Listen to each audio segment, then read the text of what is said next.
get like some number ones and put on it. Number one should be fine. Or it should give me the weight I need rather than having to drill this thing out and add weights to it. So I go to Field and Stream, no number ones. Go to Academy, no number ones. So I'm like, all right, Robert, I think they're $24.99 on the site right now. Uh, I had somebody mention a guy bought one earlier, and he's like, "Where do I get that hat?" And it's in the apparel section, but there's this one.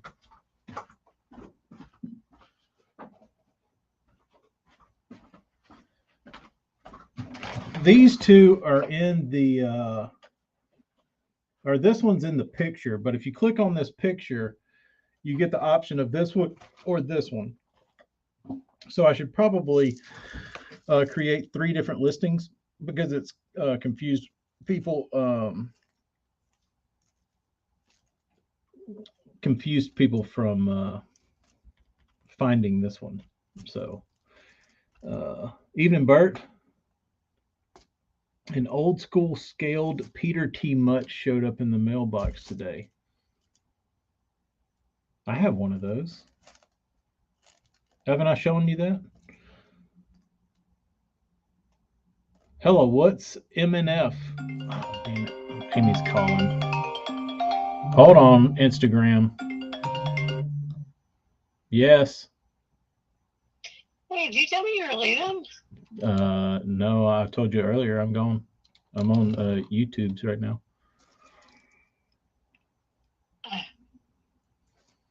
My Instagram is fried. Your Instagram's fried? Yeah. Why? Because you're on the phone. Oh, I'm sorry. I didn't realize you were leaving. Bye. Yeah, bye. Uh-oh. Let's see if we can come back from this.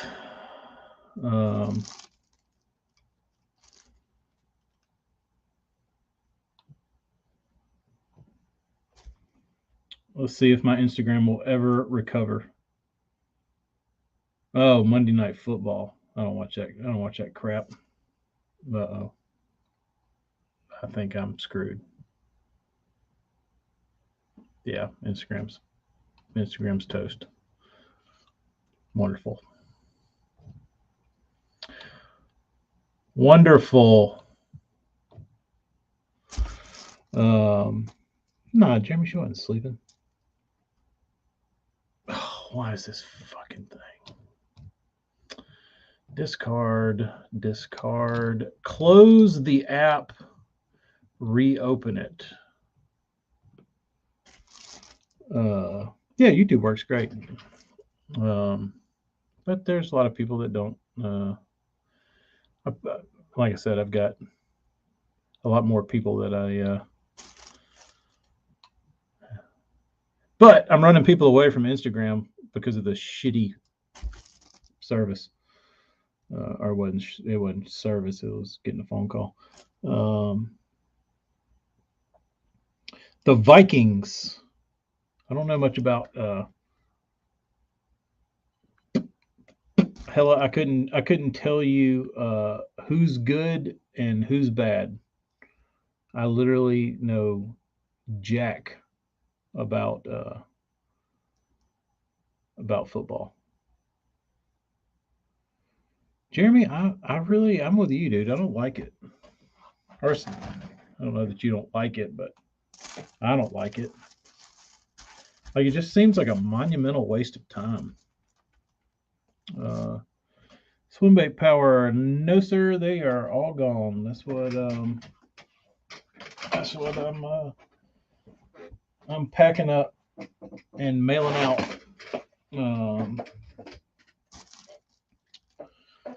Unfortunately, I'll probably do this week. I'm going to start working on the 3-piece wakes, I think. And I'm gonna do a true wake. None of that crank down bullshit. I get so tired of people like I read so many posts about guys who are like, There's some dude talking about a bait he bought, and he's like, it says it's awake, but it cranks down, and it cranks down more than it wakes, and it's supposed to do that. I'm like, I'll make you. I'll make you one. I'll make you one, bro. Um, I don't have one in here, but it's just gonna be. It's gonna be that body with a joint in here and a lip in there.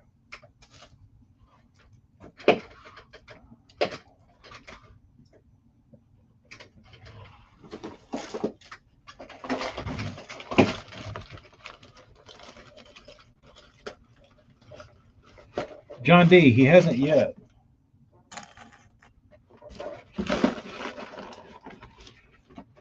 I'll watch. Yeah, Jeremy, I'm the same. I'll watch a little. I'll watch a little. Are you supposed to work the glide gills? Not like a glide. I like burning them and then like kind of twitching them, but you can overwork them. That's the thing about them is like they're small, so you kind of got to get a feel for them. But I like burning them, and then like you kind of got to give your rod a little like forward motion and to give it that slack, and like when you burn the bait, if you give it that little bit of slack once you kill it, you can get it to shoot off to one side, and I really like that. But you can do short little glides with the reel handle, but I think that bait takes action better from the rod than it does like standard choppy stuff with the reel. So like I said, it takes a little bit of dicking around with to get a feel for what it likes and what it doesn't like. But I like it for speed stuff, just reeling and pausing, twitching, reeling and pausing. It's not built to sit out there and lazily like cruise around.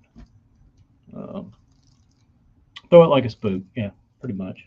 Except it's underwater, and you can and it swims when you reel it. Uh,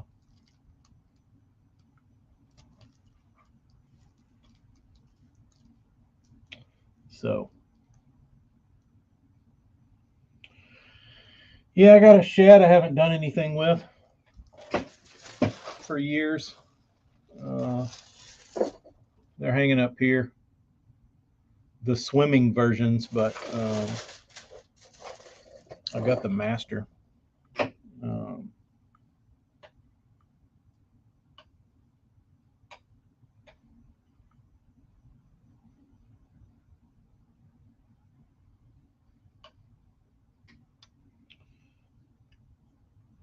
probably do a crank down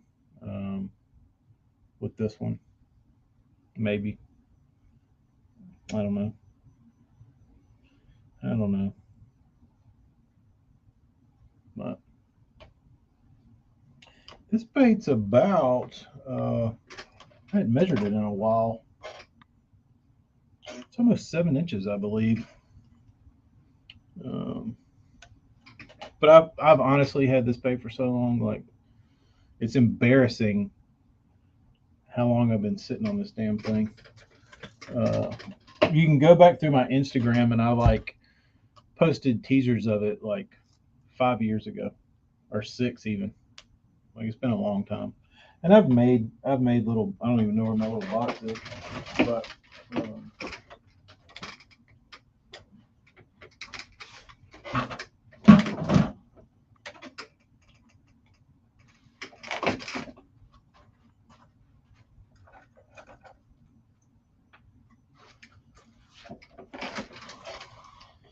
here was a glide I made. Took the tail out of it, but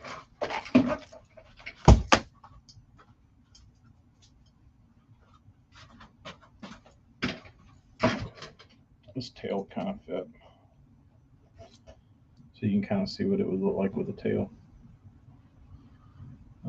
Not a shad tail, but I'm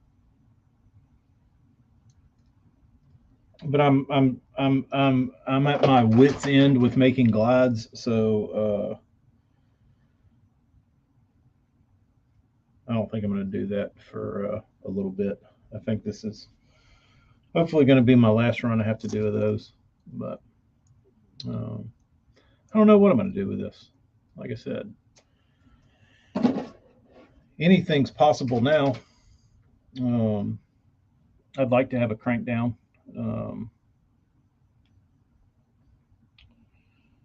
South Jersey, I have one of those also because I have that bait in a different profile. I mean, in a different. I made one with this size. So if you compare the two,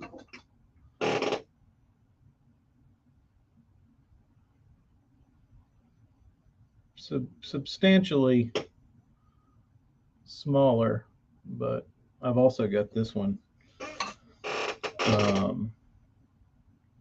I've got this one made into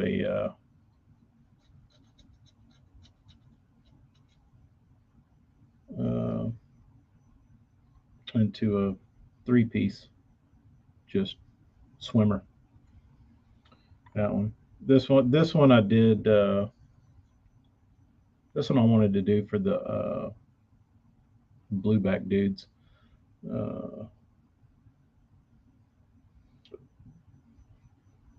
And there was something really cool I did on this one that was unique to it.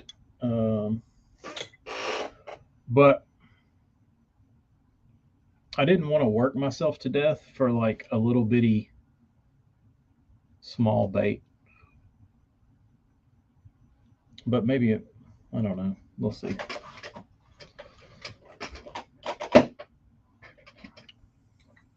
As a walking bait, I don't know how this thing would walk. Probably not great.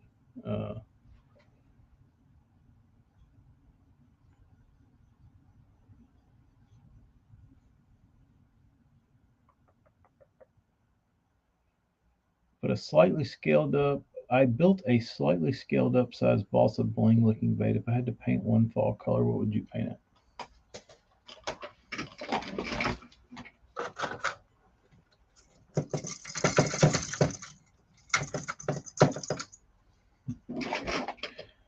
I'll make this quick, Morgan.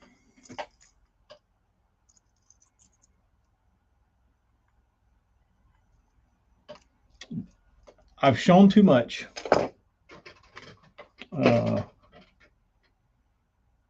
South Jersey, the swimmer swam really good, but I can't post a video of it because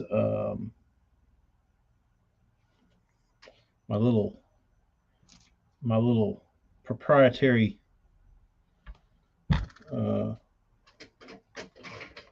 bait thing would get ripped off before I could build them.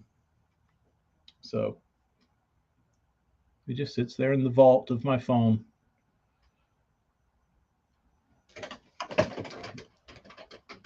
What have I done with the damn split ring pliers? I literally came in here to do nothing but put rings on.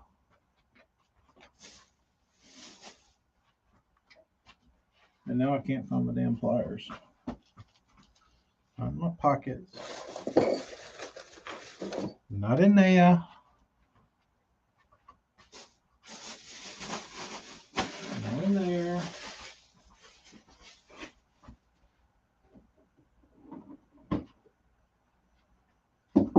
They were right there. They were right there, guys. Not in there. Not in there. Come on.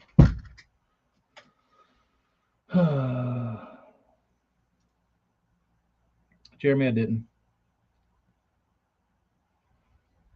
Morgan, no, it's not bad you thought of that because that is the single best fall color in history.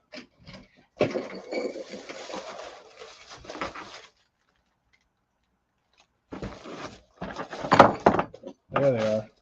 Stuck in my TH Marine fishing gloves.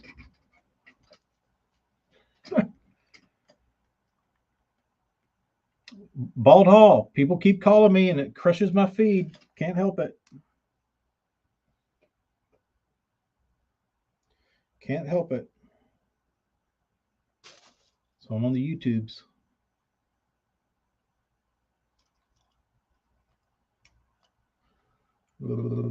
Where's the hooks? The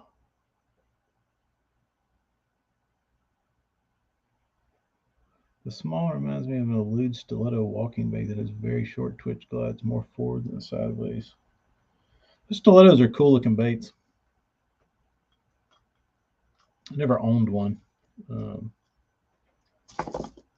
It seems like there's a wee bit of interest in the little one.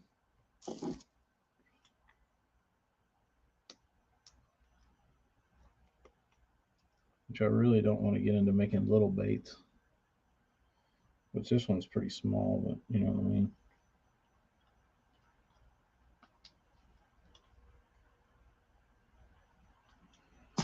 Oh, I gotta leave. I need one more thing. I need snips.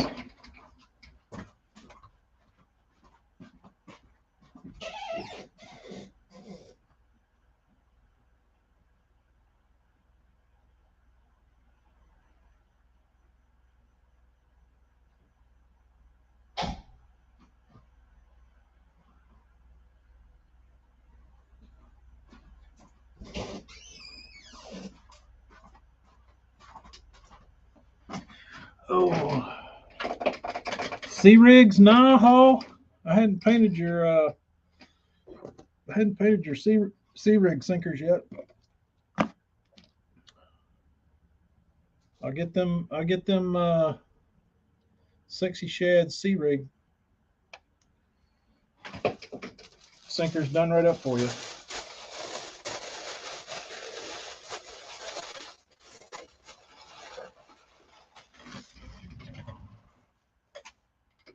Did y'all see the deal of the day? The deal of the day today.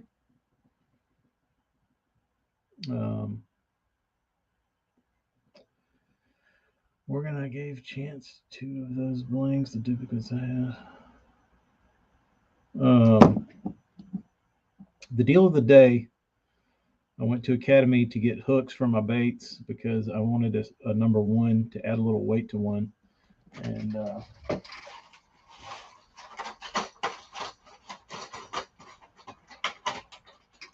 so the last time I went in there, they had this one color for $3.98, and I tried to go scan it on the little wall scanner at Academy, and it didn't work. So I took it up front, and I was like, "Can you ring this up for me?" And she was like, "Yeah, it's $8.99." I was like, "Well, it says $3.98 on the wall where it on the peg." And she was like, "Oh, really?" I said, "Yeah." And she said, "Well, we're gonna have to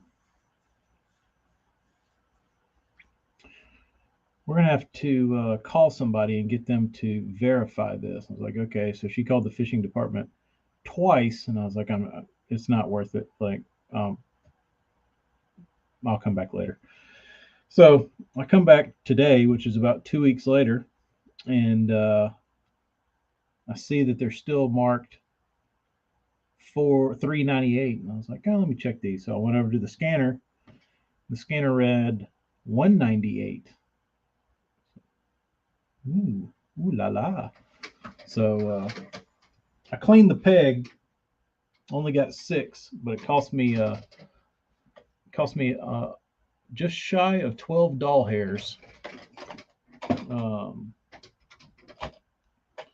Hella, you will know if you got a double painted glide if you got that color. If you got the juvenile gill. These are the ones I painted twice.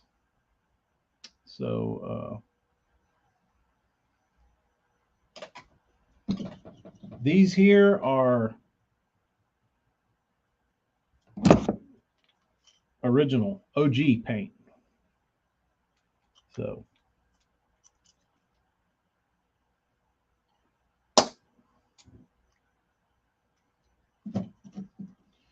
trim these little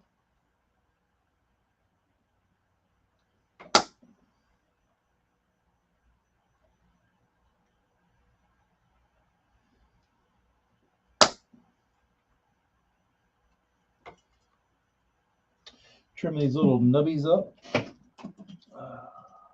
That one's good.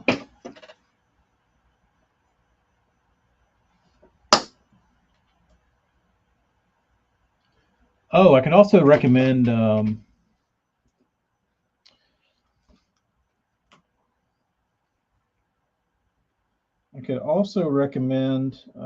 any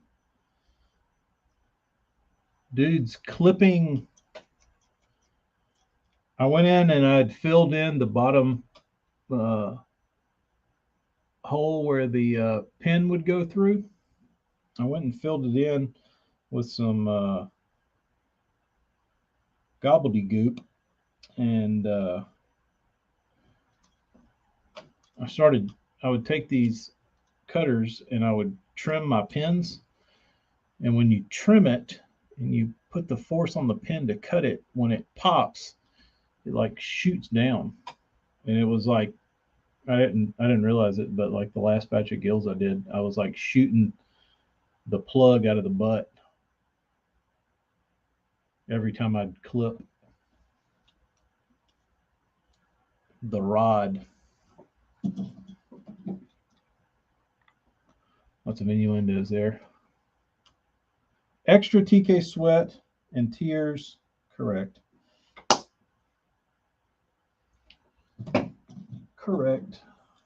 And frustration and rage and all the stuff that comes along with having to do something twice.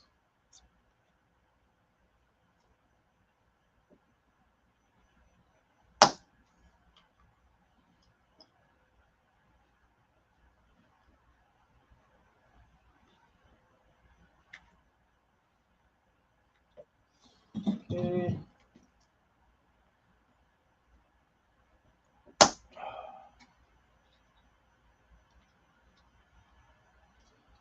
Kyle, you certainly should have, because I don't know. It's a good one.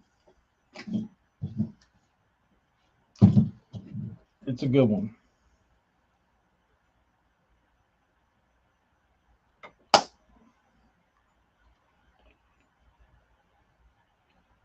Amy, I didn't.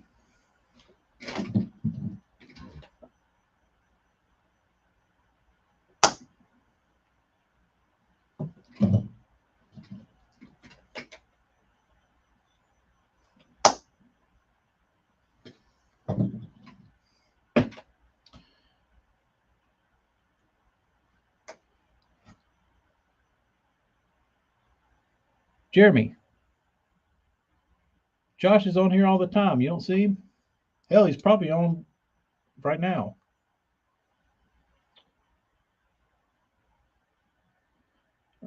Travis, I might.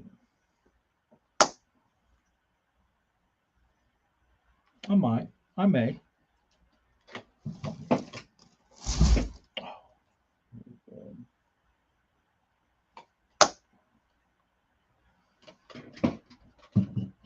More than likely.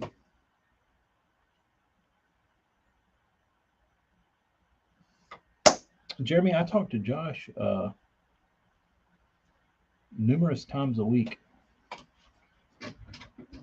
But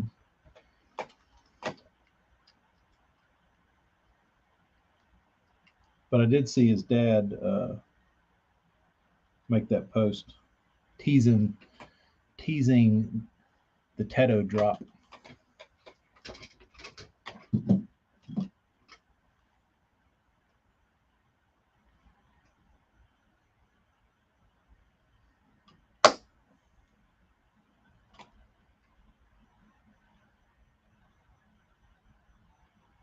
know what this is. Weird white speckle. It's amazing the stuff you see on baits that you just never notice. Jeremy, the swim's even better, dude. Have you seen him swim yet? All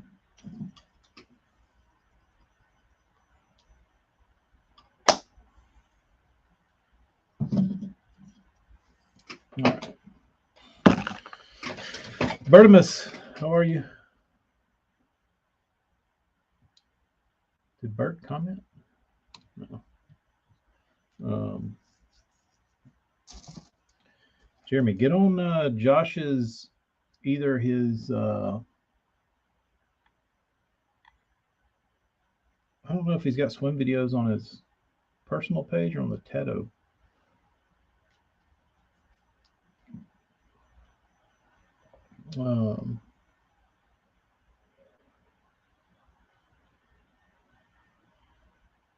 There's the man. I told you he was creeping, Jeremy.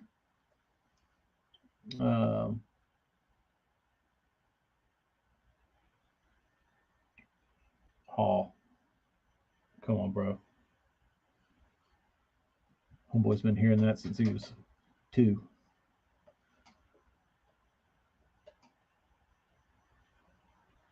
Kyle, if any, one, because I know I was sitting on 2 sets left for a while. The dude bought some last night, and then I think there's one left.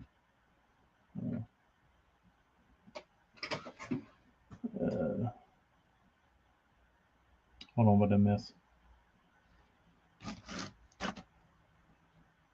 Fresh to Death. This is the new hat we have on the website. If you're interested,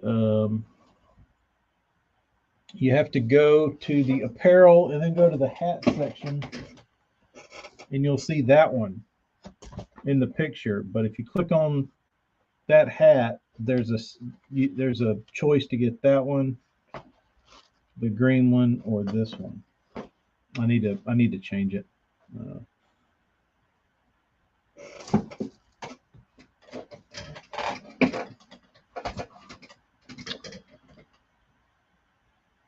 Tyler, yeah, I don't know. The Instagram crowds, I mean, the YouTube crowd's fired up. The Instagram crowd is just kind of chilling.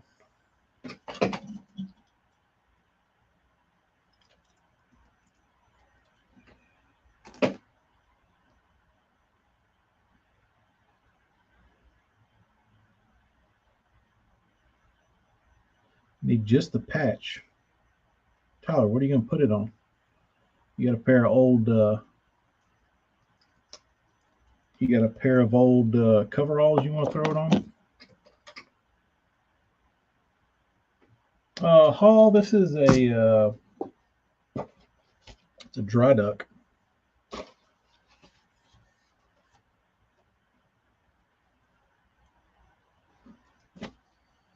It's more comfortable than a 112. It's got a cushier sweatband.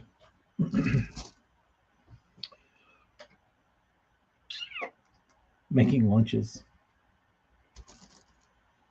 It's got a mesh back. This is mesh. If it's kind of not coming through on Insta. Mesh back.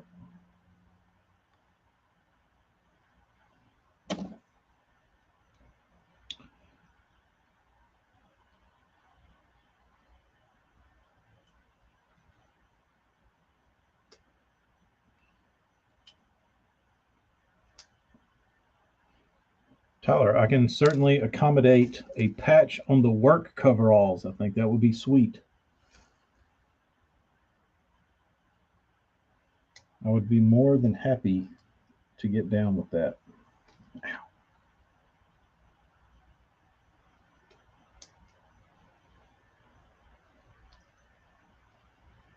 Hooks.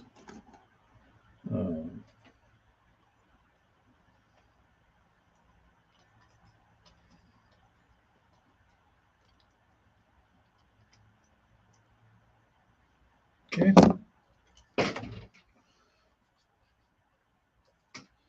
Doug, I didn't know you had a creeper account.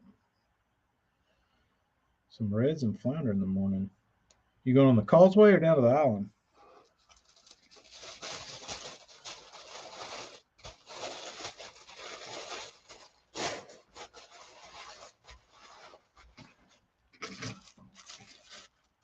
You need to put that patch on that hat on the coveralls. Oh, I probably should.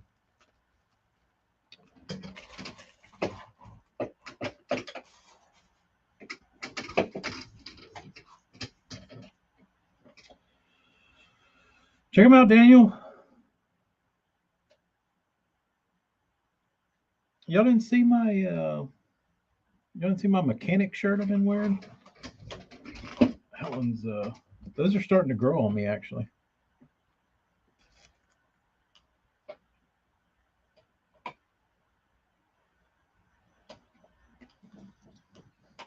One, two, three, 4, 5, 6, 7, 8, 9, 10. Okay.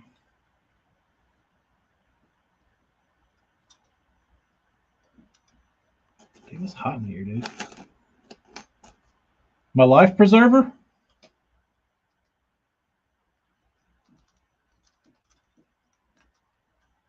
When are we going to get Tacklecraft jorts? That is a very good question.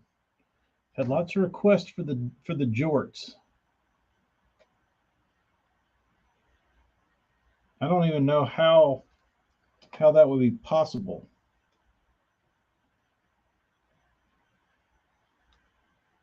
Maybe I could just browse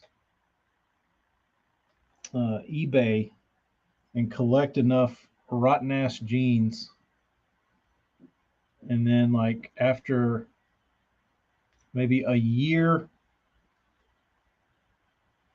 of searching and collecting, I could have like enough to do a jort drop.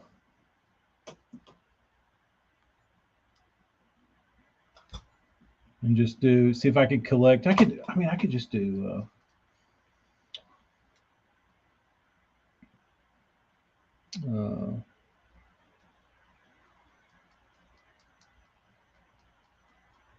patch out a pair of old school coveralls, preferably not used. Oh, regular like new jorts. Oh, I thought you wanted like legit ones, like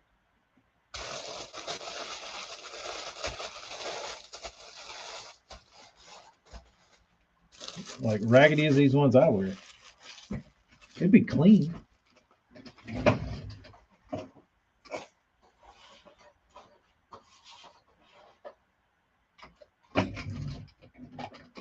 So if I put these on the website, we're not getting any purchasers.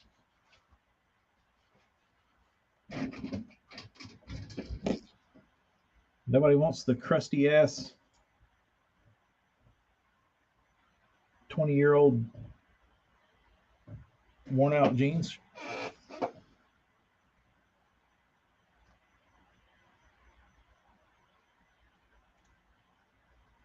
Tyler, I think you're the guy for the job.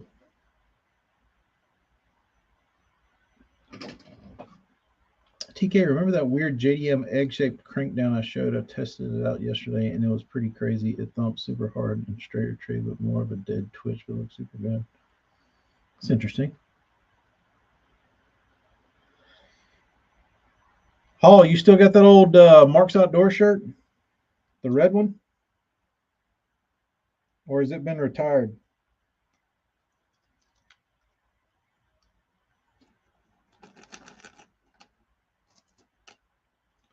I've still got the first shirt I ever won a tournament in.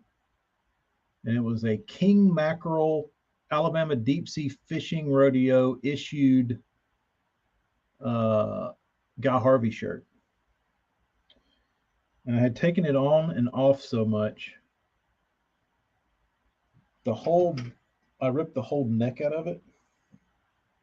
And the arm had a slice under the armpit. So it was like flapping. It had like two big flaps right here. Can you teach Josh Heron how to paint? Who? It's a tall order. It's a tall order. I think after 20 minutes, he would probably squirt paint in my eye and tell me to leave.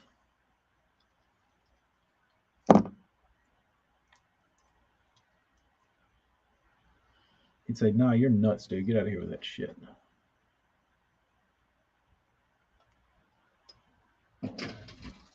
He'd say, "You do what?"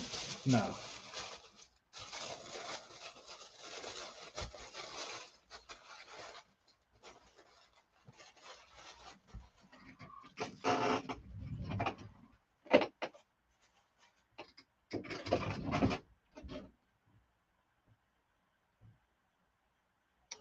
South Jersey, Amy's got some.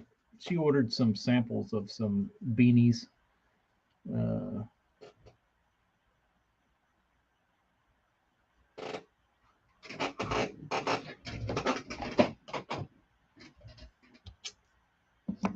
so be looking for that.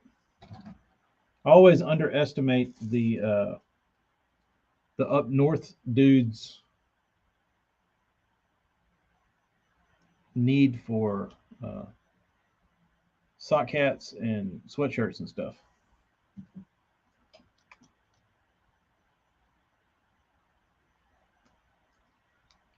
I will say one thing now that I'm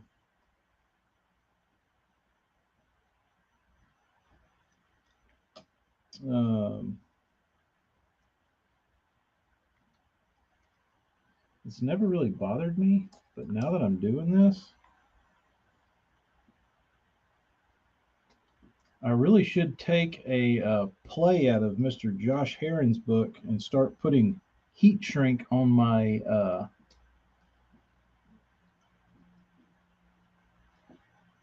hook hangers. You're stretching a split ring over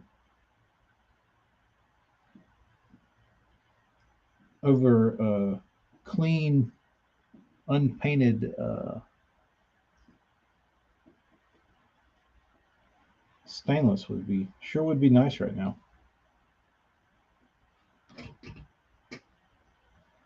Hella, I can't do a full beard, dude. I can't get past the itchy stage. It drives me nuts.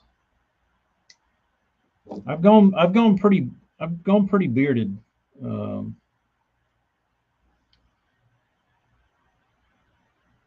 Tyler, you're exactly right. We can wear that 3 weeks out of the year, and it might be in January, it might be in May, and it might be in October. We never know.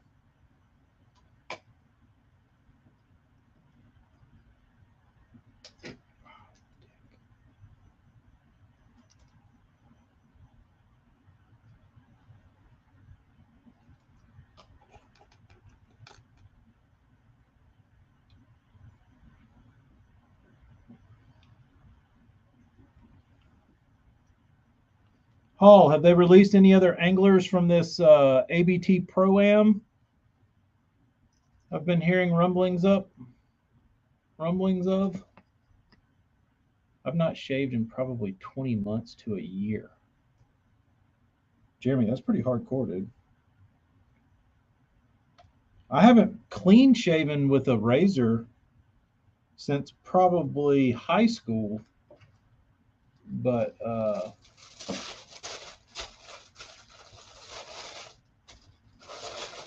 like I said, I can't do the real like grizzly bear beard.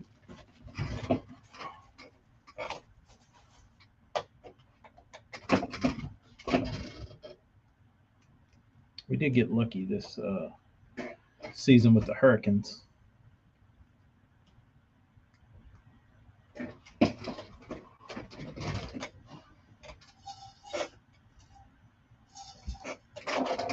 I'm a little parched. If y'all don't mind, I need to go grab a water.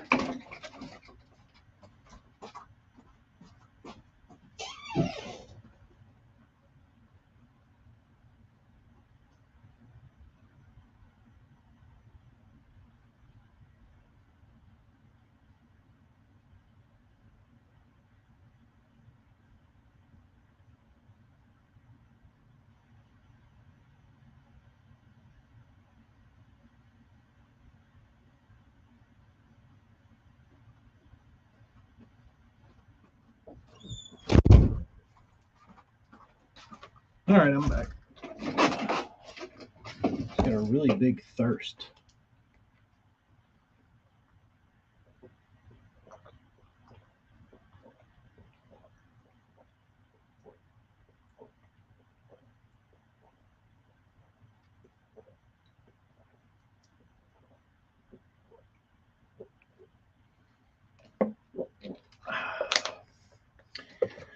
No, I'm better.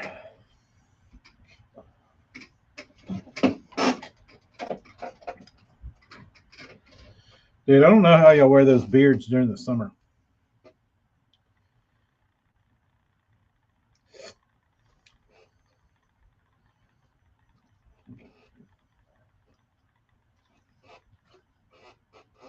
Jeremy, do you moisturize that thing? Do you have beard oil?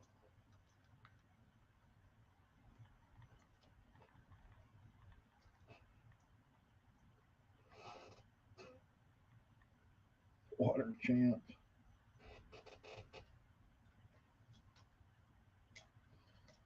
Get my water funnel out.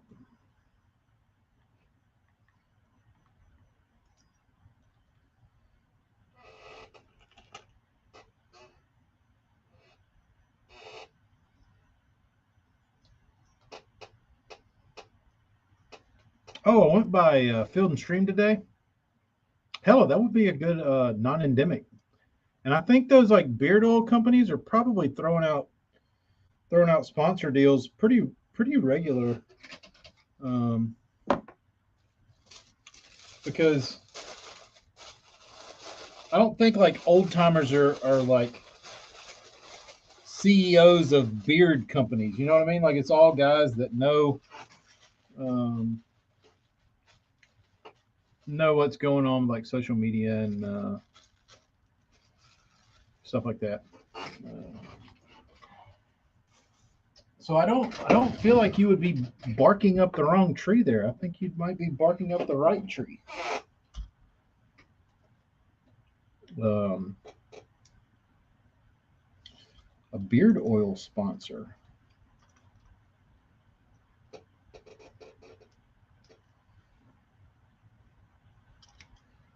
And you could take time out of every stream and say, "Hey guys, wanted to talk about my oil."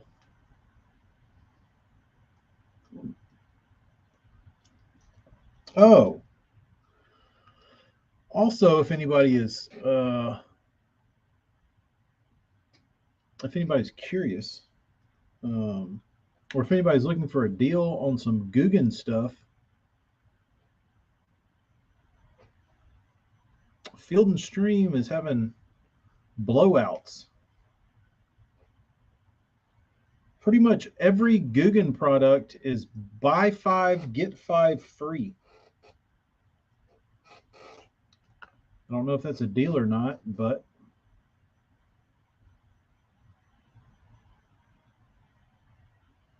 I think my YouTube is frozen.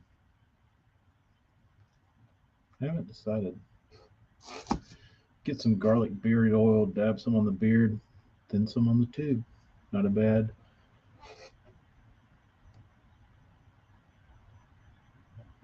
move. Haven't shaved with a razor since '99. I don't I don't ever care to again either, Hella.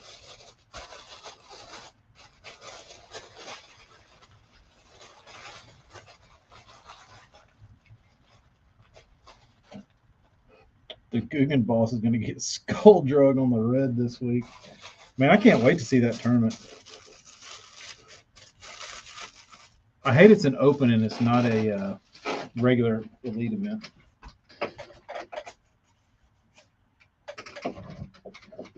But it being an open it'll have some local dudes in there.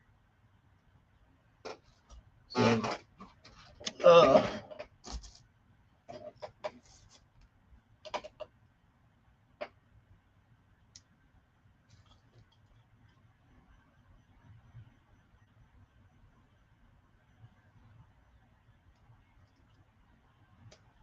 What did they do? Did everybody buy so much of that Guggen stuff that they just like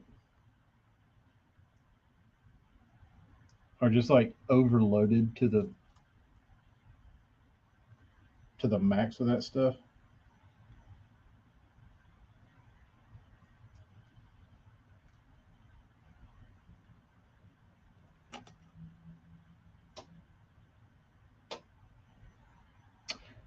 I just wanted elite coverage, Tyler. I wanted all days televised.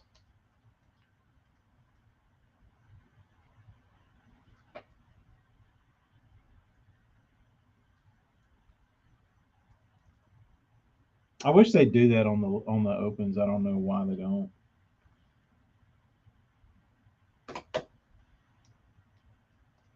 To me, the opens are more interesting anyway. Um,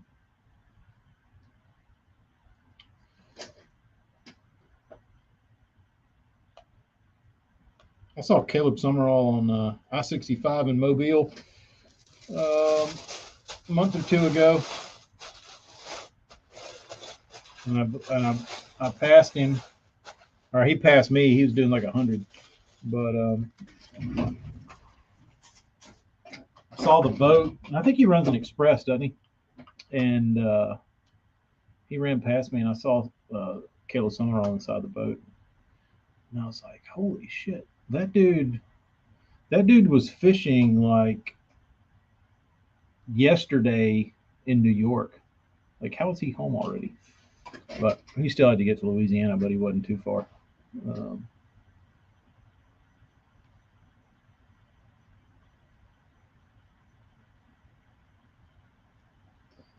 Last time I shaved was because of being on morphine. I had back surgery. It itched me to death to the point where I was scratching my head. Ugh, Jeremy, that's awful. Uh,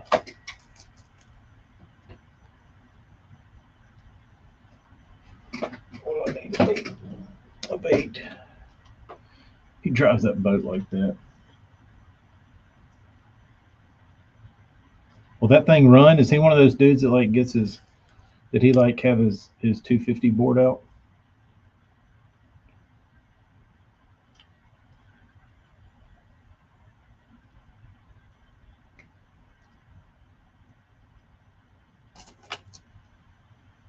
I guess he can at this point, be too risky.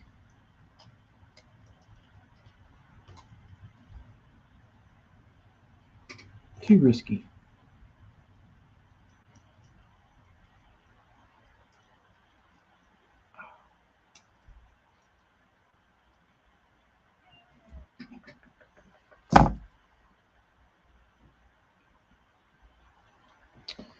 He only has a few things he's gonna throw, so it's light.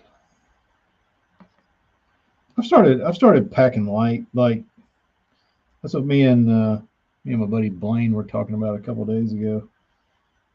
He was talking about all his old Bagleys, and he's like, all my Bagleys got burnt up in Rob's boat. And I was like, yeah, I knew a bunch of them did. And he's like, dude, all of them did. And he's like, I probably had like 75 Bagleys, like brass ones, in the boat when it burned up. And like, yeah, it sucks. And I was like, but when you're young and dumb like that, like we all were, that's how you packed to go fish. Like we would like if you didn't have every bait you owned in your boat,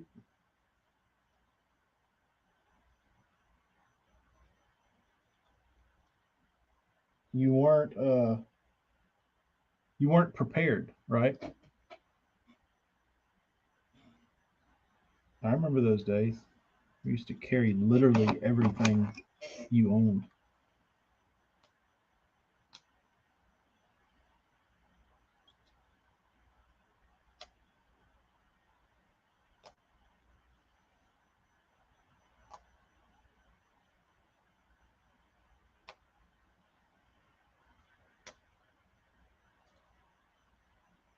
But you never had to worry about not having something.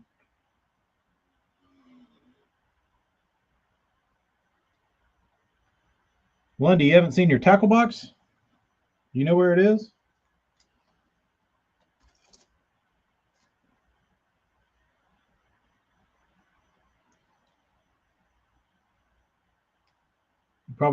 You could probably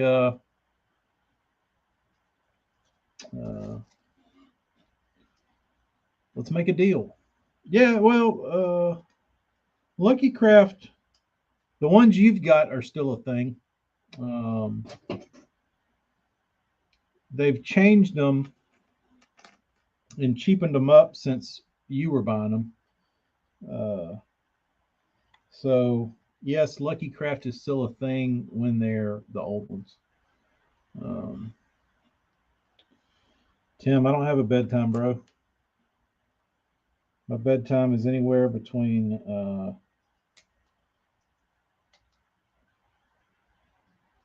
midnight and 4:30 sleep time.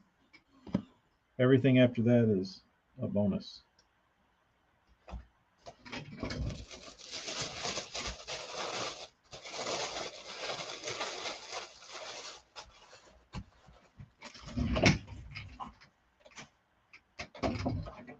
Um,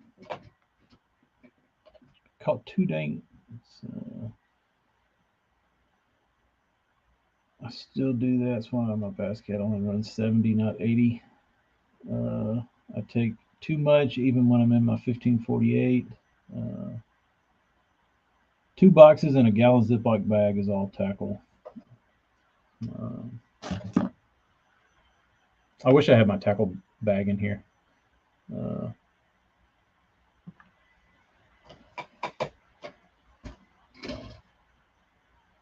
Caught 2 dinks but missed 3. That's odd.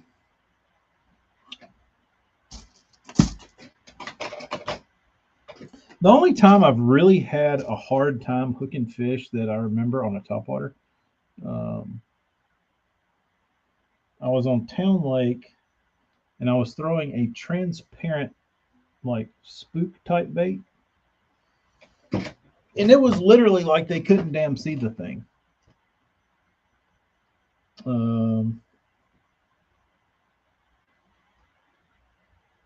Lundy War Eagle still has a real big following. Um, they've also changed hands since the ones you have. I don't know if you could tell a difference though. Uh,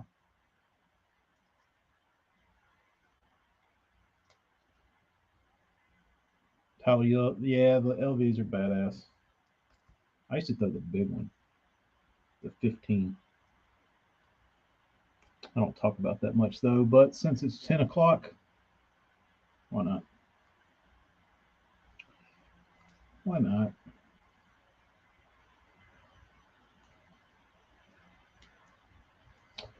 Hey, Tim Maynard, did you ever get into the Fritz Cordell spots? And you know which one I'm talking about.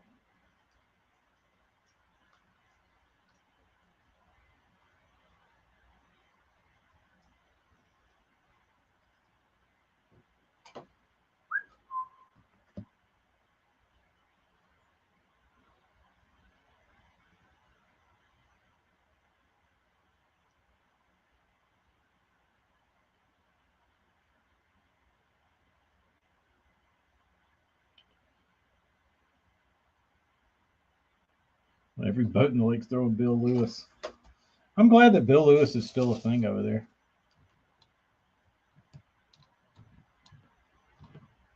My screen on my phone went to that orange mode.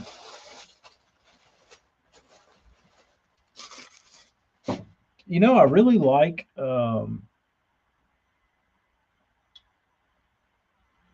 I really like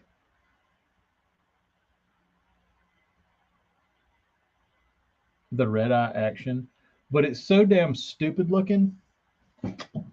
I don't reach for it enough. And you can't tell me that they couldn't have made the red eye with the same action with the sexiness of an LV.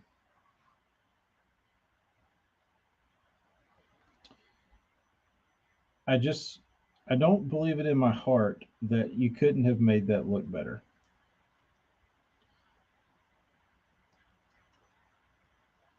And the red eye will catch their ass. But I just don't throw it enough. I don't throw it because it looks dumb. And I will throw it, but I sure as hell don't want to.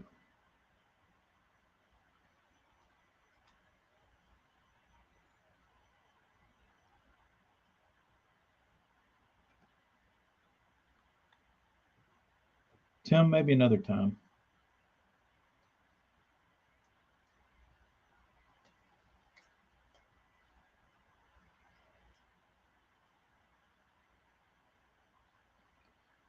That's something that gets talked about that I don't think guys do outside of East Texas.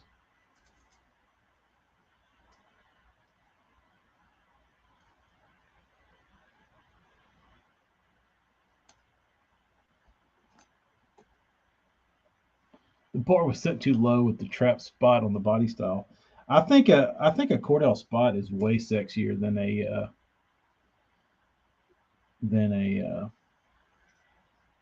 red eye.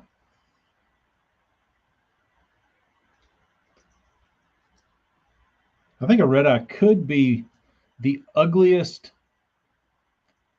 good selling bait on the planet.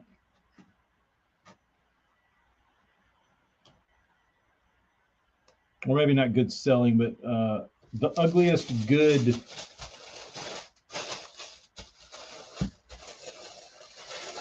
performing bait.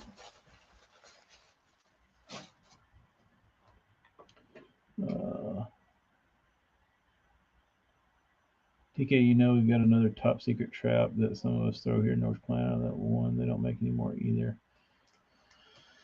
Tim, is it an Allen?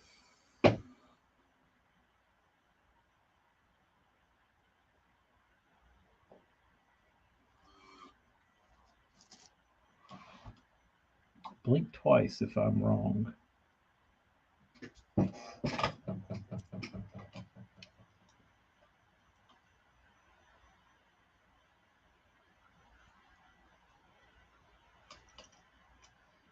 Trickster spinner bait. No, not an Allen. Oh. It's unfortunate. You should look into an Allen.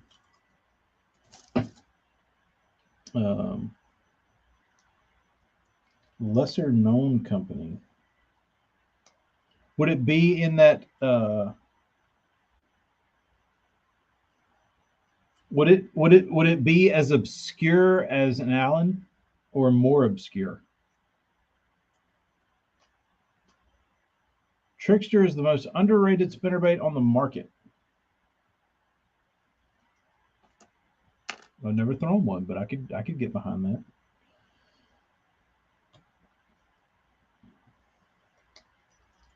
I also don't have my spinnerbaits in here though. I'll do it another day. We'll talk about spinnerbaits.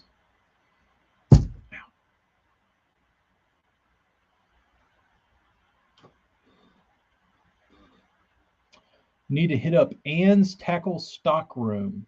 He has enough old custom Bill Lewis traps to stock the world. Where's Ann's tackle?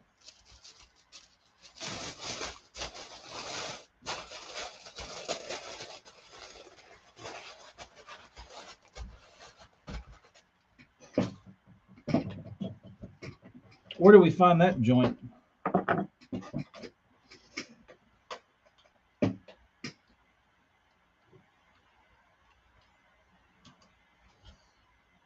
It's on Rayburn.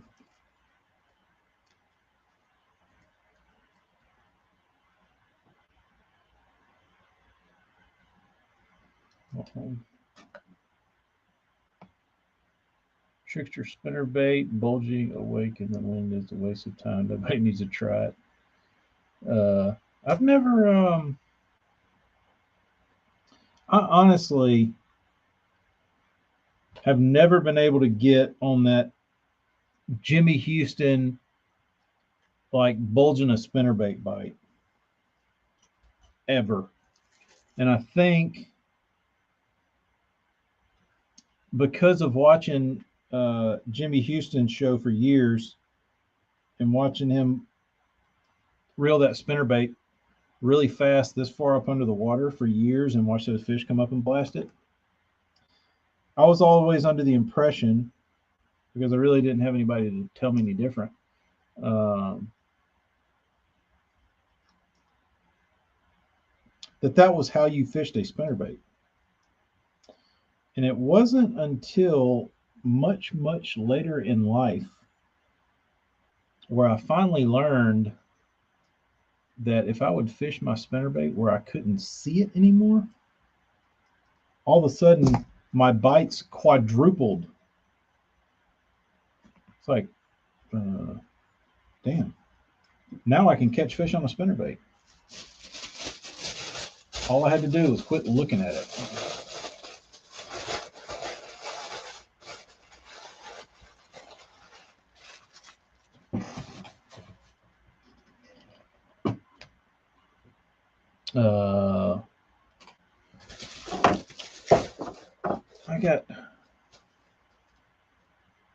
I got 30 done right now.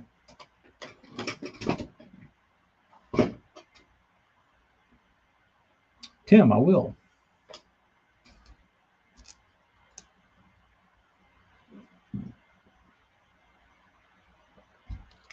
Certainly will. What is that?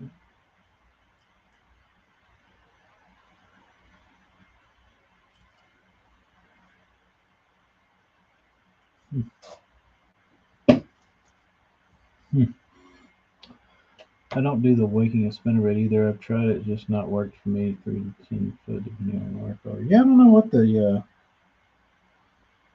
But I guess Jimmy Houston was out there doing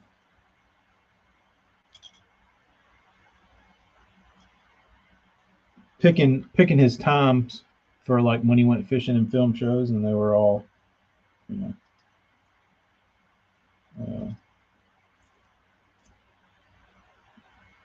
the most pristine conditions you could possibly do,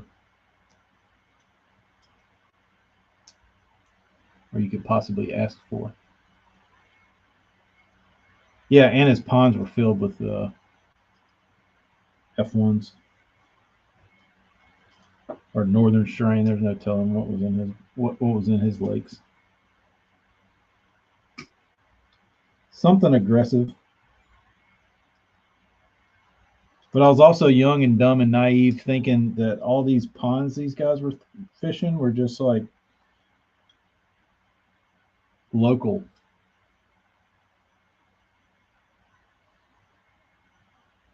I haven't seen David Dudley modify a big whopper plopper. I've seen him with a bunch of fake tattoos that change. It's about the only thing I know about David Dudley right now.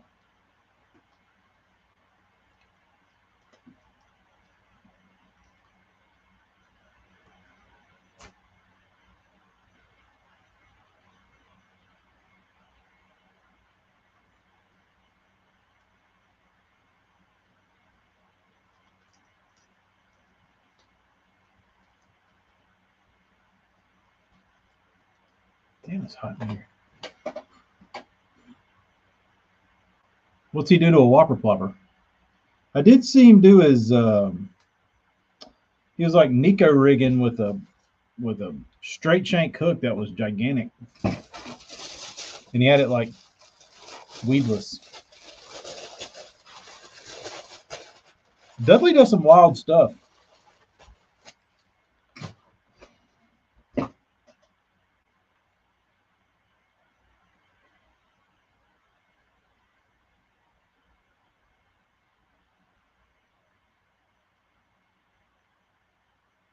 What is this?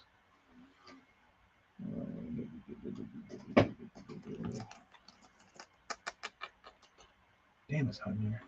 I've bought hundreds of different lipless crankbaits over the years, but if I'm fishing a tournament, I find myself throwing the same handful. Agreed, Tim.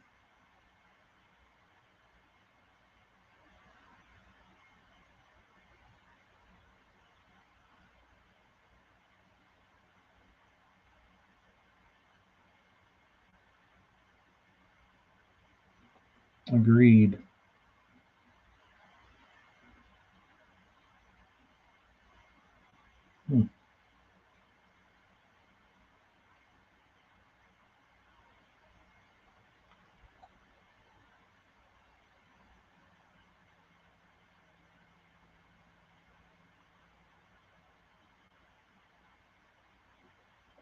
Damn, it's hot. Do you stand or sit when you're making baits? I stand. Uh, he puts a fake tattoo on it. That says,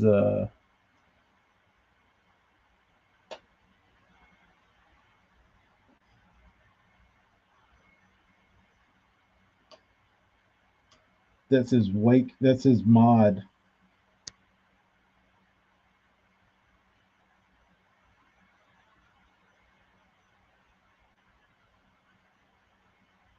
There's my paper.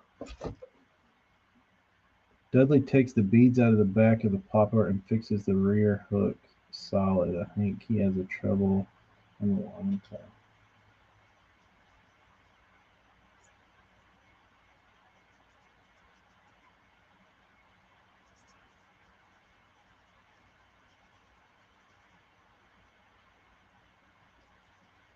It's interesting.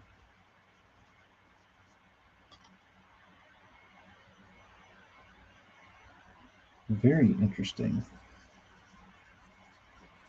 Dude, I'm like sweating in here.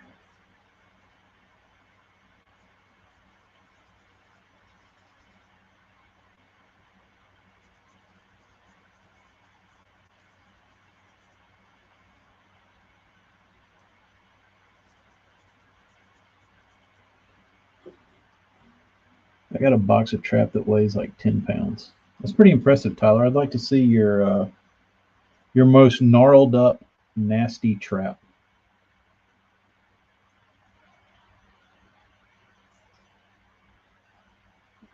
Dude, you wouldn't think I do. Like, I feel like it's like 80 degrees in here. I've got like a fever or something.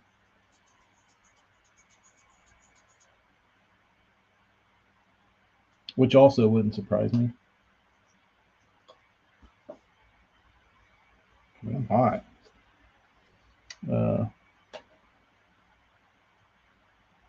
Bateman looked a bit moist tonight on his stream. It's hot down here in the damn dirty South.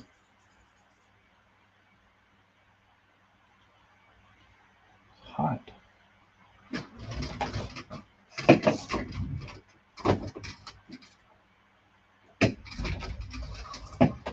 Air circulating in his. Bateman looked like he was about to pass out. They don't last that long. Yeah, that's unfortunate. That is unfortunate.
Have you ever seen KY lube used in bait building? No, but nothing would surprise me at this point. Lows in the 40s this week? Wow. I couldn't even imagine. I think our lows are going to be in the 80s this week.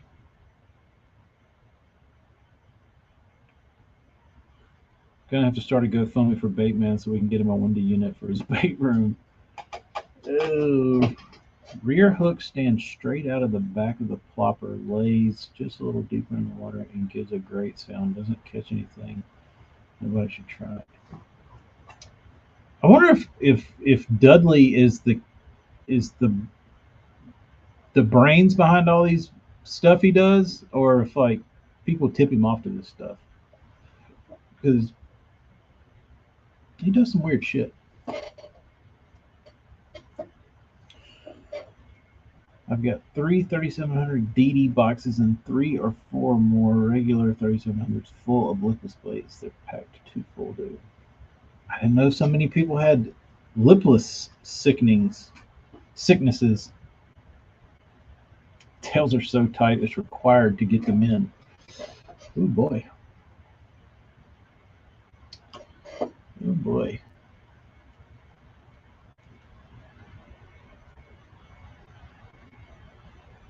Well, he said you're done though, so that helps.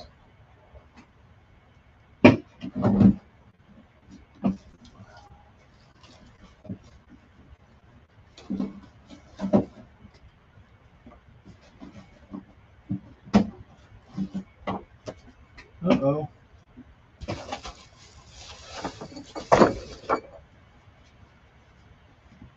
I didn't stamp these.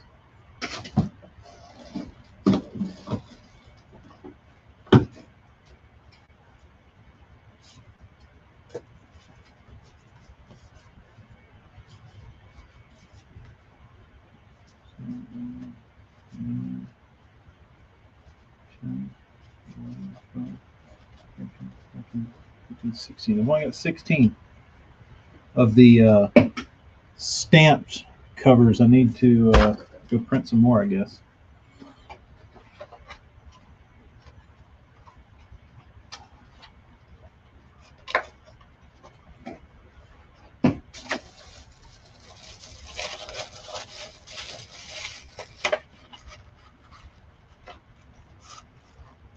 The old plastic, I believe it's called butyrate.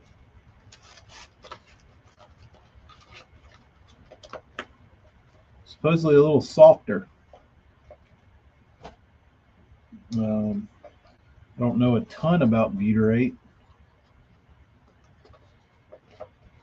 but I believe Josh could probably tell us. Tim could probably tell you.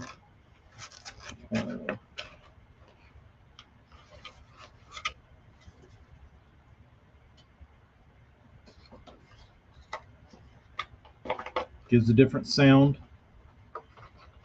Yeah, what would you like to know specifically about butyrate?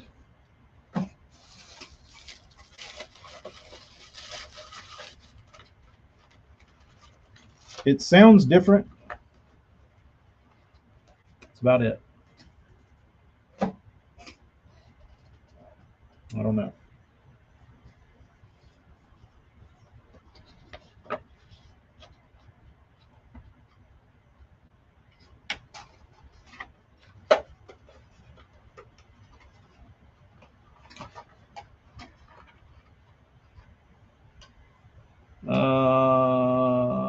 Josh, it might. It might.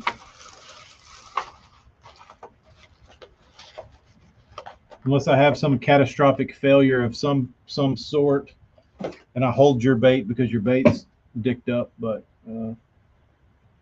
probably should, maybe.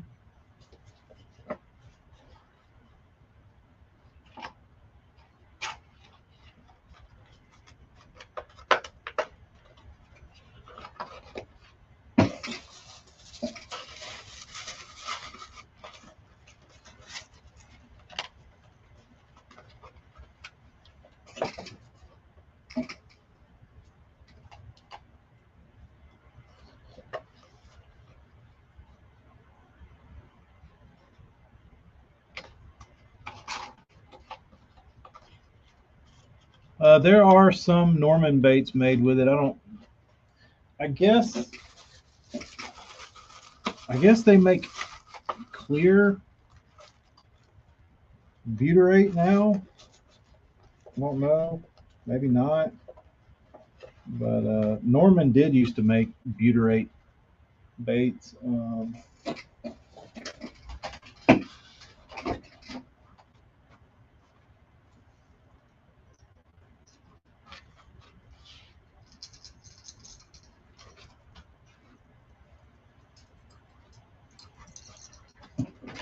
These are butyrate.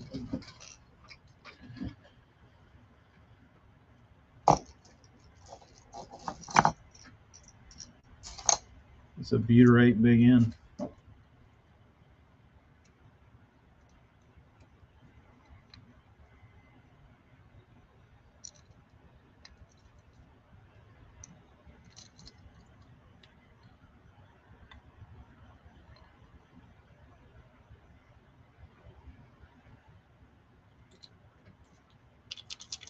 They sound different. You can hear them. They just kind of have like a dead thud to them.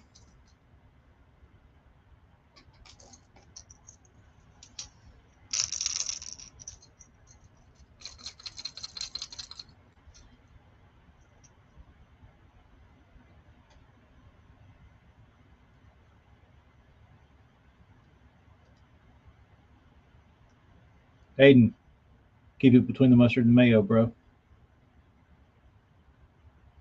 Fish in the southeast. See you later, dude. All right.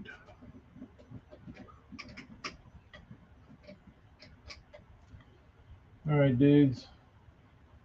Well, I got what I needed to do. I'm going to come up here tomorrow and try to get here early and start shipping things. I just wanted to get these hooks and stuff out of the way.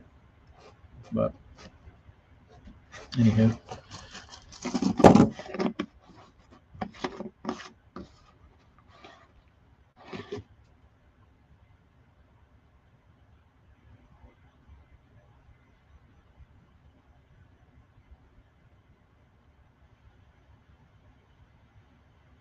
They used to make prosthetics out of it back in the day. It's interesting. Red Wing, that's what I got to do, dude. The wife's going to bed. Here we go. Hell has given us the scientific Wikipedia answer. Butyrate, commonly known as cellulose ester modified by using butyric and acetic acid, producing cellulose acetate butyrate, or CAB. Unlike other common synthetic plastics, the cellulosic plastics.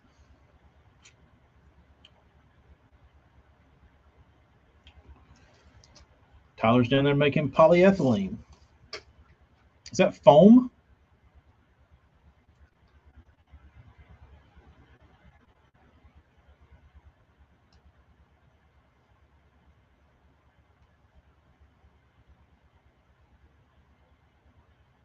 Tyler, we've been trying to find some foam to redo Polaris Ranger seats. We were trying to figure out what the best kind of foam was. Oh, it's plastic. They have different words that sound like that in the foam world.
I heard people talk about the plastic on the OG warts became taboo and the replacement plastic is why the new ones are not as good. I've always heard that it wasn't that the plastic did change, but from what I've always understood of the warts was the warts original mold was what was so shitty, that the two sides didn't line up, and that's what made it run so weird. And then when they rebuilt the molds were like done, like everything like lined up perfectly.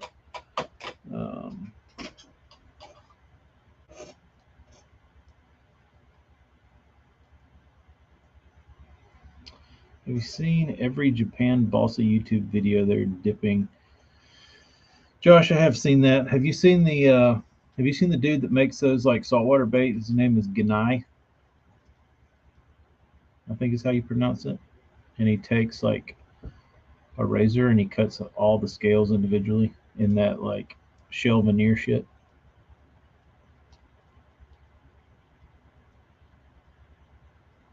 A lot of people think that Rapala changed the storm wigglewort because butyrate was a harmful and toxic material. It is not true. It is essentially wood pulp. There you go, guys. 3 a.m. to 3 p or 3 p to 3 a. I'm on nights. Yuck.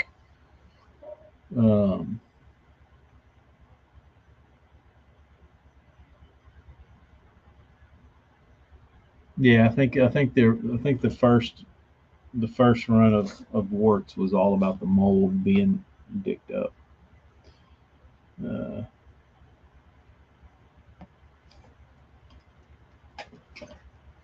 Night, Hella. Yeah, I think like if you took the new molds and poured them with butyrate, I still don't think they would be as good. But I think when you match butyrate with the wacky mold, you get magic.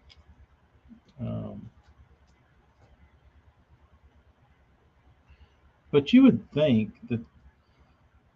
that could be replicated. The thing I want to know about, the guy I would like to interview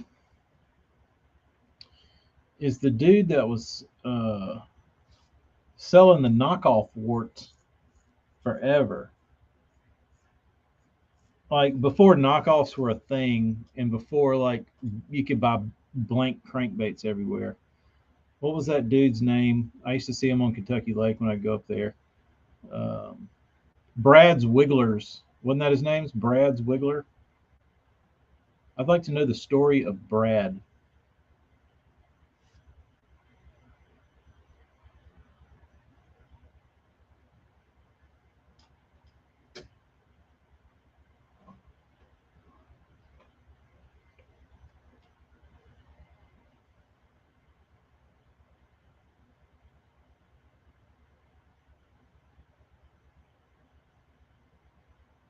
Because Brad, I will say, was ahead of his time. As far as like getting knockoffs done and that kind of stuff. But it was interesting to me that he like took a wigglewort and like had it copied and sold his own wigglewort of all the baits. But apparently the Brad's Wiggler ran real good.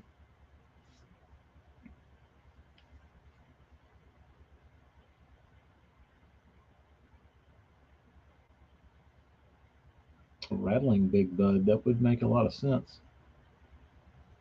You could always modify one.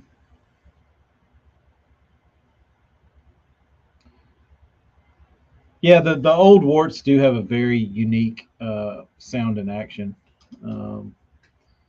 Like you said, like Jeremy said, the new ones just run generically. They run like a perfect crankbait does. They go down and they wiggle and they come back up. An old one, it's all over the place and it gets caught up and it's got a mind of its own. And I have somehow acquired my fair share of old wiggleworts. And I guess it's just years and years and years of shopping where I'll just go somewhere and see one and grab it. I mean, I don't have a ton, but I've got enough that I would feel confident going into a cranking tournament in the Ozarks that I wasn't gonna like run out of wiggle warts.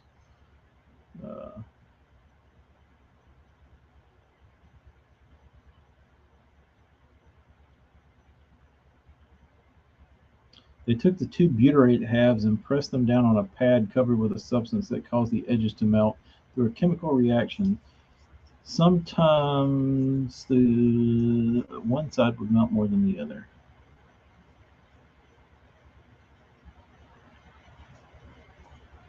I haven't thrown any of the new Normans. I've heard people complain about them. Uh, I haven't had to buy any for so long. I've always just used all the old stuff I have, but uh, I love Norman stuff, especially the deep baby in. As wussy as it is, that bastard will catch them. Middle end's my favorite though. The middle end, and I've said it before and I will say it again. The middle end will smoke a wart. I don't care how OG, how pre-wrap your wart is. Middle end, we'll take it to the cleaners.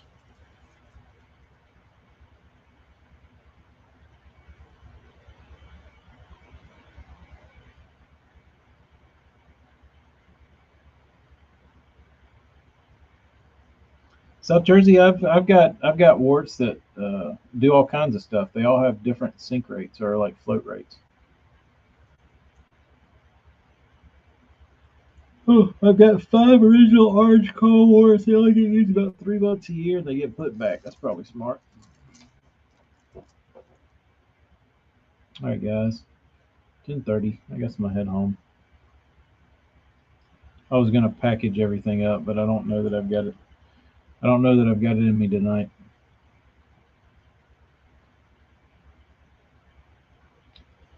Deflated.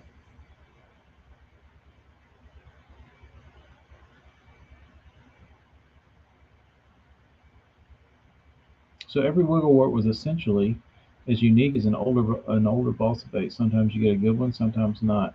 Not all OG warts have the magic, people, that made them famous. Canary colored little end. That's a good one. I just liked their my favorite Norman color was their like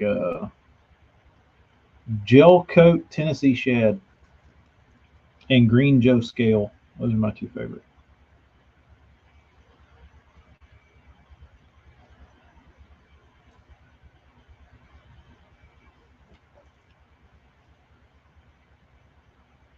I finally figured out after all the years, I believe, of like chasing down balsa baits, like specifically Bagley's,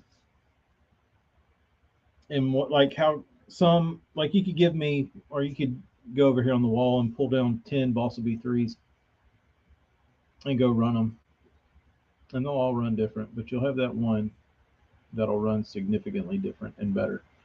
And I guess better is subjective to what you're really looking for. But to me, a the perfect running balsa bait uh, has like a very crisp, sharp action, and it thumps hard, but it doesn't reel hard, which is the amazing thing I think about when you get one that you know is a good one. It's like thumping like a chatterbait, but it doesn't have any pull. You know what I mean? Like it feels like you're winding a feather. It's like real easy to wind, and but it kicks hard, and like they'll hunt around a little bit. That doesn't really bother me. It's all in the how they how they swim and how they just feel light, but they cast like they've got weight to them. And I finally figured out what I believe is the difference, and that is the density of the wood. I think that's the whole thing with them. Uh, because they weren't measuring or weighing the balsa stock. They were just shoving wood in there. And you get some batches that were super super light and would fall apart. And that's the thing about the good ones, the good Bagleys that run really good, is that they're not durable. They're gonna get destroyed. And I think it's because that balsa is so light. Oh, but I always thought, like in my younger years, I always thought it was something in the build. I always thought one of the, like, something got put together, something got put together weird, or like some of the hangers were like off, but they were on, and I was like maybe they changed bill angle and the line ties lower or higher on one. I don't think any of that has as much to do with it as the weight of the balsa. Um,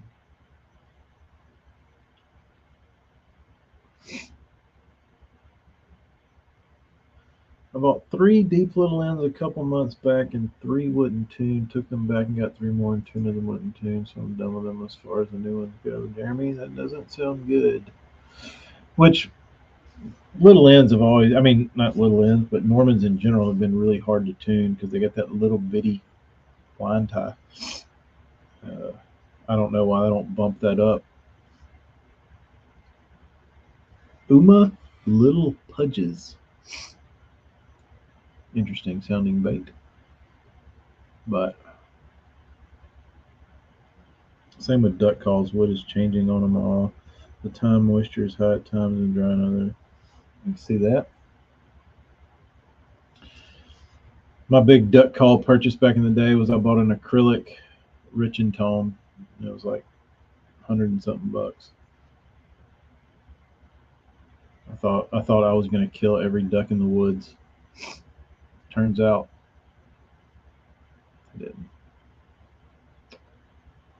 Turns out I killed more ducks not calling at all.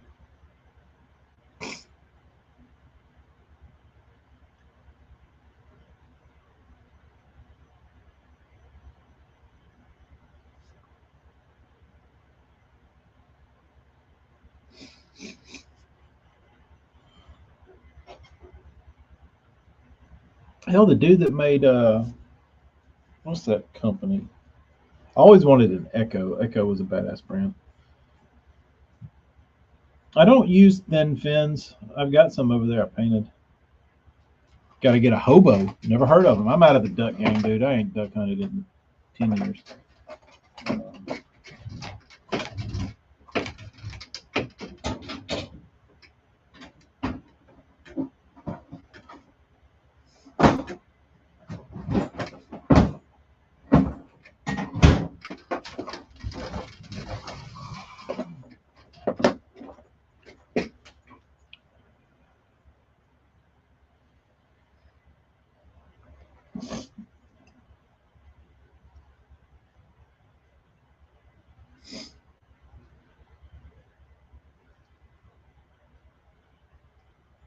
There's a big one. There's a big thin fin with a little paint on it. There's another one. Medium sized one. And then the little one. Tater chip is right. I keep saying I'm going to throw them, but I haven't yet. Speaking of deep little ends,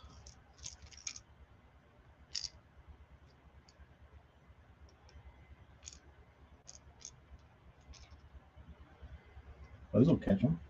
I always thought this color was going to be really good, and I never caught shit on it. It's like khaki with the holographic line down the side and the blue back.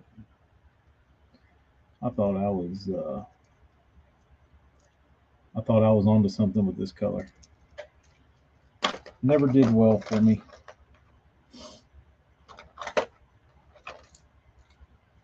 Here you go, Tim.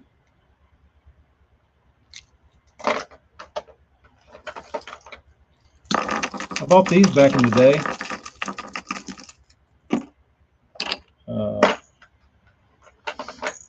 Somebody will cringe. There's a DT7 I shaved the coffin off of and just made it a regular round lip. Sorry, DT7 flat enthusiasts.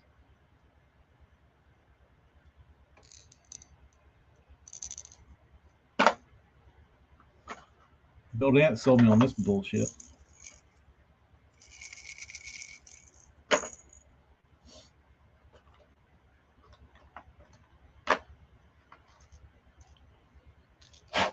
Here's a very early Tacklecraft paint job. Very early. Look how big that damn dot is. I don't know what I was going for.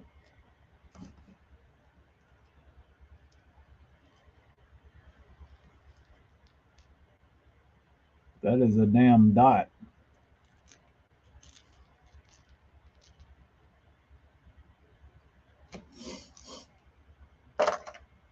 That was one of the earlier baits I have in here I painted.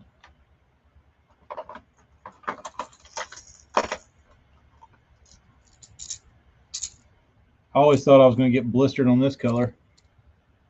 Never did. It's very appealing.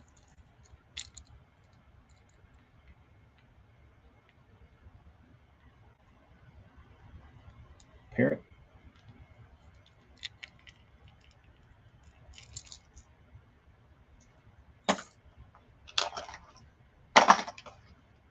Ooh, what's this doing in here?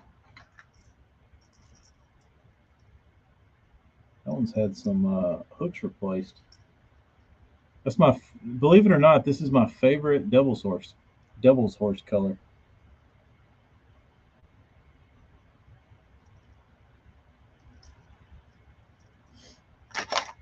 Throw what around shrimp fish? That thing or this thing?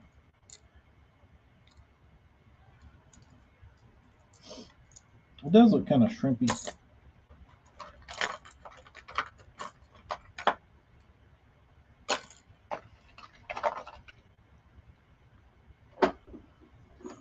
The trap.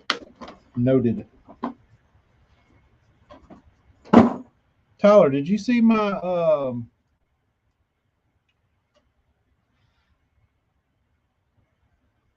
Daniel, I got your baits ready to go. They're sitting in there, all on their little skewers, right, waiting for paint. So just let me know.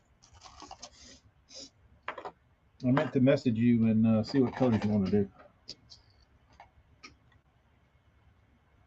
Hayden, I didn't start lure painting until about 8 years ago. After college, a couple years after college, I probably started painting in like 2012, maybe.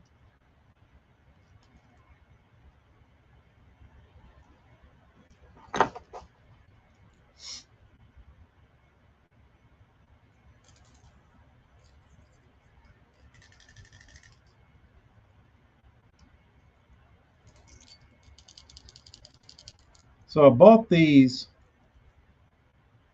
on eBay, these Bagley Bossa Bee 2s.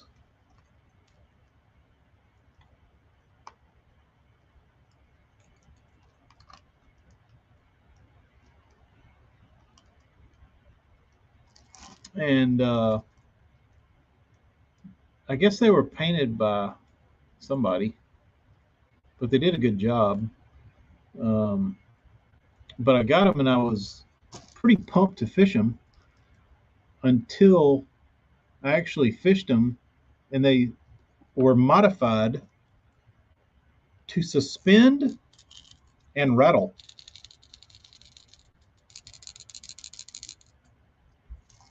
So I wasn't stoked about that. I didn't pay a lot for them, but I certainly didn't want them to suspend, and I certainly didn't want them to rattle.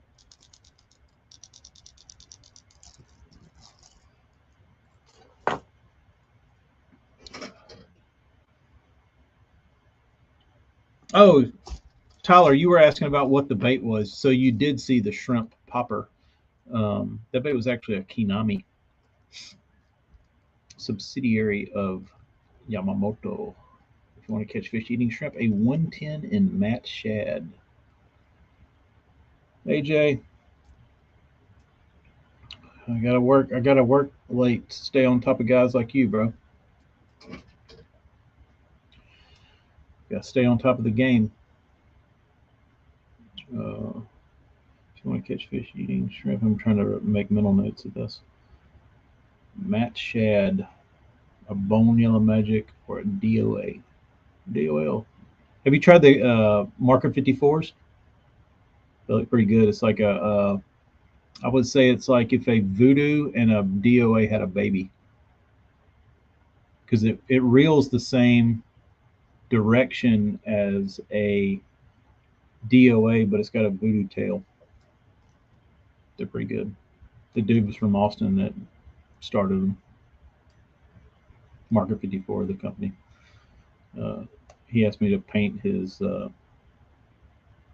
prototypes for China, but that never happened.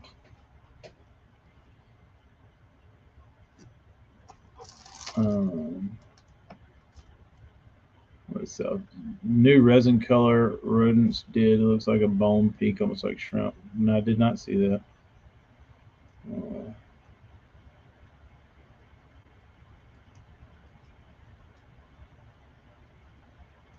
Hayden, I don't know that I discovered that there was talent. There was never talent. Uh, there was never airbrushing talent. I sucked just like everybody else. Um, what I think there was a talent for was obsessive desire to be better than everybody. And it wasn't an obsessive desire to be better than any person. It was just an obsessive desire to be good at it. And that didn't really, like, I didn't really want to be that great at painting. Um, like, that wasn't the whole deal.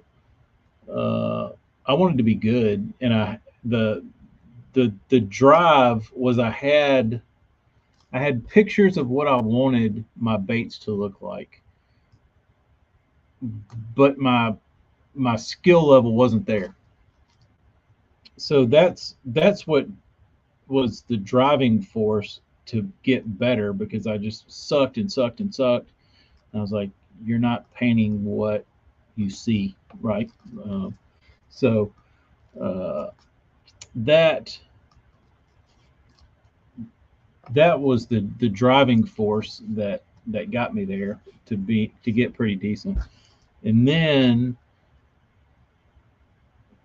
the high gear happened when, oh, here's another thing. In that time, I realized I'd probably been painting like a year or two, airbrushing, and I never showed anybody shit. Like, it wasn't anything to be like showing off, but I could paint like normal shit. And I was sitting down one day, and some guy, like, he might have asked me to like paint like something on his bait, and I was like, oh, I should be able to write that. Uh, if I can write with a pencil, I can write with an airbrush. And I started like trying to write with my airbrush. And I was like, why can't I write with my airbrush? And then I realized, after all this time, that I airbrush with my right hand and I write with my left hand. So I thought about it, and I was like, maybe you would paint better if you used your left hand. So I switched hands, and I started trying to paint with my left hand. and it was just really, really awkward. It felt weird, like nothing about it worked. So I was like, all right, you just paint right-handed. So, and I thought if I could write left-handed, I could write with an airbrush. It didn't work. So, so that was confusing. Um, but uh, like I said, I was decent at that point, and um, then I got to the point where I tried to sell stuff, and I'd probably been painting like 4 years or something. I was like, all right, I'm gonna try and sell some of this shit, and I got on eBay and I posted some shit for sale, and didn't really sell. And there was a guy on there selling, and I think it was that old Joe's custom baits or something. He still sells a bunch of shit on eBay. But I was looking at that dude's stuff, and I'd go to like the sold. I'd look up like custom painted crankbaits, and then go to the sold listings. And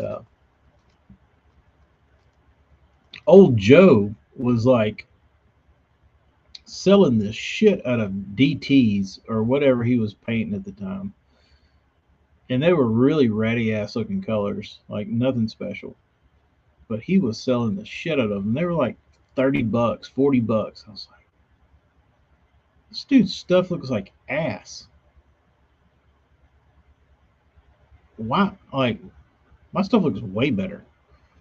Why didn't why did nobody bid on my shit? And that at that point I knew nothing about sales and marketing, so I was still under the impression that you know if you paint better than other people in the same, if I paint better than the people that are listing on eBay, then my shit should go to the top and I should sell more. It doesn't work like that. But dumb naive me thought that was how it works. And it's the same people that get into like the music industry. They think if you play the guitar and you sing better than everybody else, you just go to the top of the charts. Wrong. Doesn't happen. So um, but I still didn't know that it was like a sales thing, a marketing thing. It was a reputation thing. It was all this kind of stuff uh, that went into it that was not just painting. And so that was the point where I got mad. And I remember like telling myself this. And I looked at like all the shit that was out there, and I thought my stuff wasn't selling at the time because it wasn't good enough. And I like from that day when like my shit didn't sell on eBay, I said, "Fuck it, dude. I'm gonna paint this shit so fucking good that they cannot like that people have to buy it."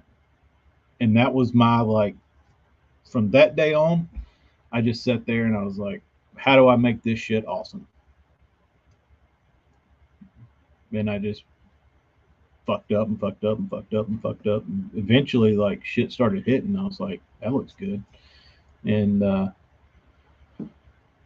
had, like I said, I had an idea of what I wanted baits to look like, and it took probably 7 years for it to actually start looking right. Um, but I painted some badass looking shit, and I was like, all right, now I'm ready. Now it's time. eBay, suck it. Check these out. Threw them out there. $25 a clip. Bam, sold. Now we're talking. So that was uh, that was kind of the process of how I came to be a painter. Um,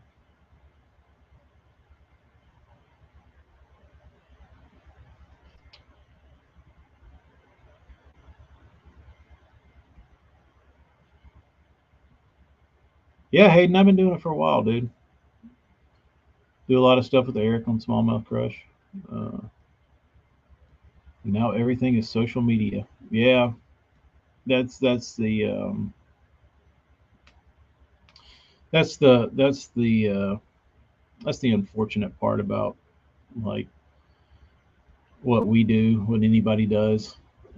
You spend more time, like people, because social media is such a big thing. Like you spend more time thinking about like how to improve that and taking pictures and doing videos and all that kind of shit. And it's like it waters down what you actually do so much. Like it was so much fun back in the day when like Instagram was about pictures and you could like take a picture and it mattered.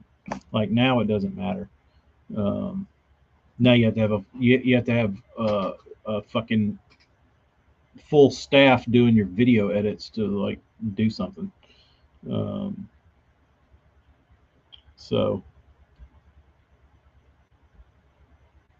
I think individual baits for auction really helps hone a perfectionist mentality. I could see that.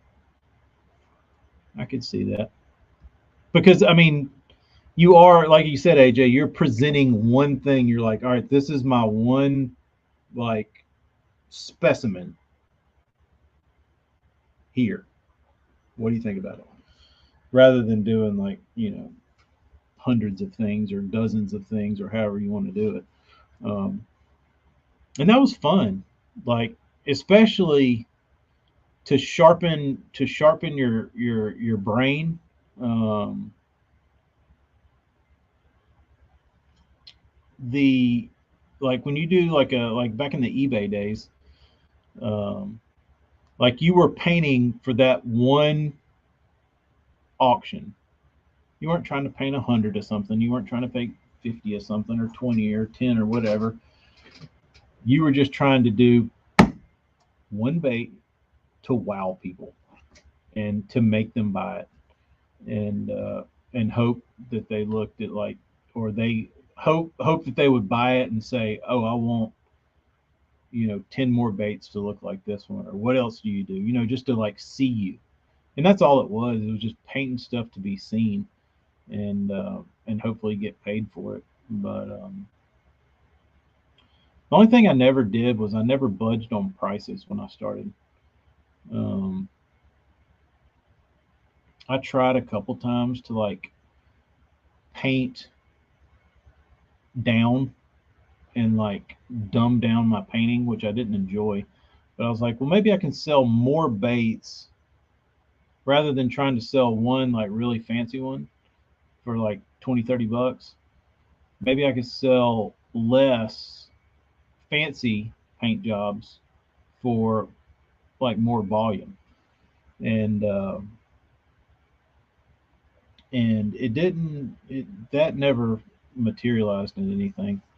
I finally realized that people don't want me for that, right?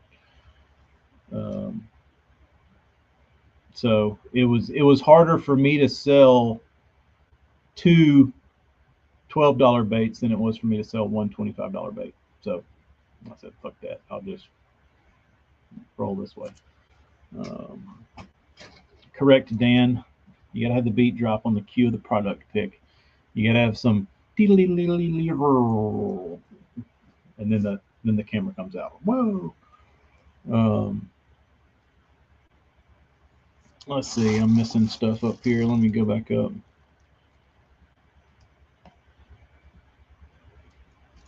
Tim, let me go back up and see what bait you're talking about.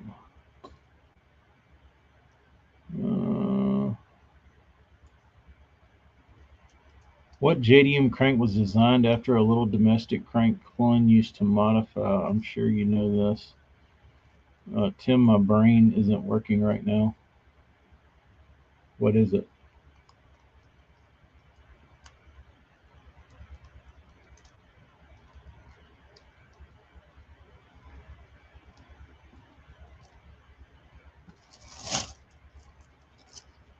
Um,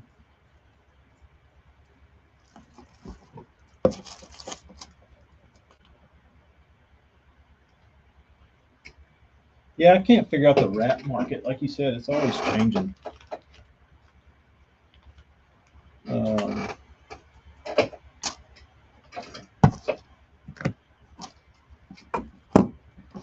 Daniel, 100% balsa. 100%.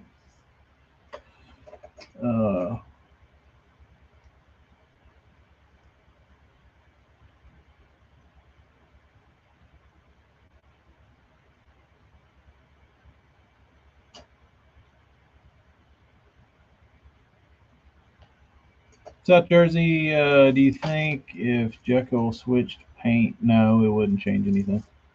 It just makes your job easier.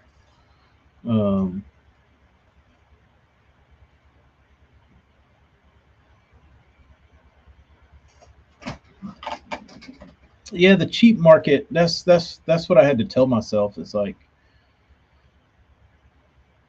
you're pretty good at this. Like leave the dudes that um, that do that. Leave that to them.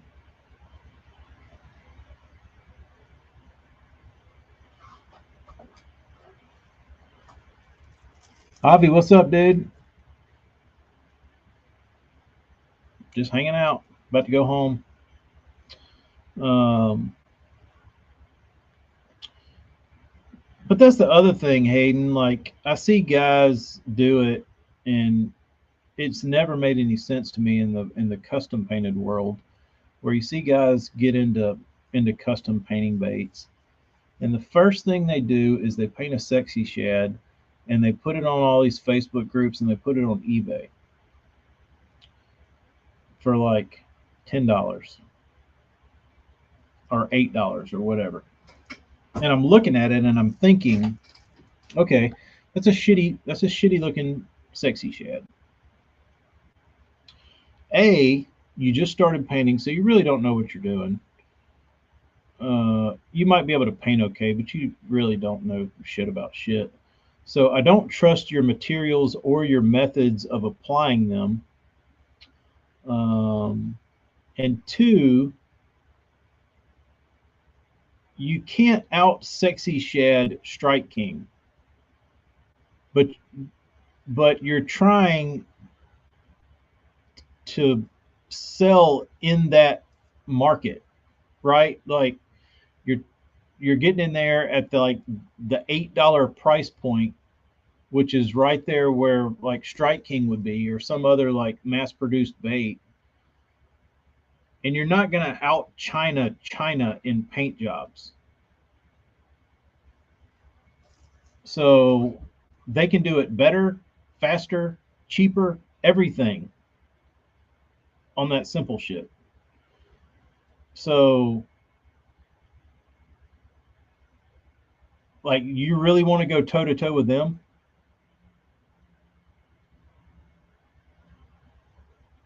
Out China the China. Yeah, you can't do it, dude. Like I think that is the biggest mistake guys make when they first start doing this shit, and they're like, "Oh, well, I'm gonna, sell these baits for cheap just to like move them." It's like, no, dude, don't paint for free. Like you're losing money. I know what it takes to do this. Like you're not making any damn money on it. Like get good to where you can like sell a bait for something. Don't try and out China or Strike King. Like you can't. Uh, like why would I want to buy a knockoff Lucky Craft 1.5 for $8 when I can go buy a real Lucky Craft 1.5 for $6.99 that's painted better with better materials? Call me crazy, but I rather buy the Lucky Craft than some like Createx painted knockoff blank with 6 millimeters of epoxy on it. Um,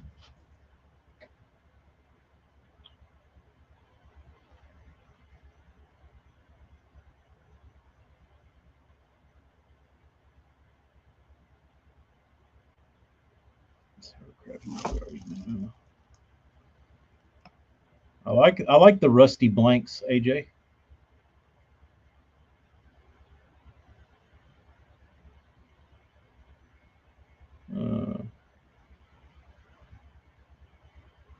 Let the mass producers mess. Yeah, that's what I'm saying. I don't know why people want to go toe to toe with them assholes.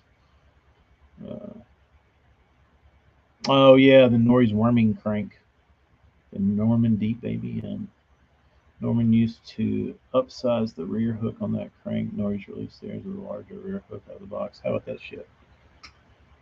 Um,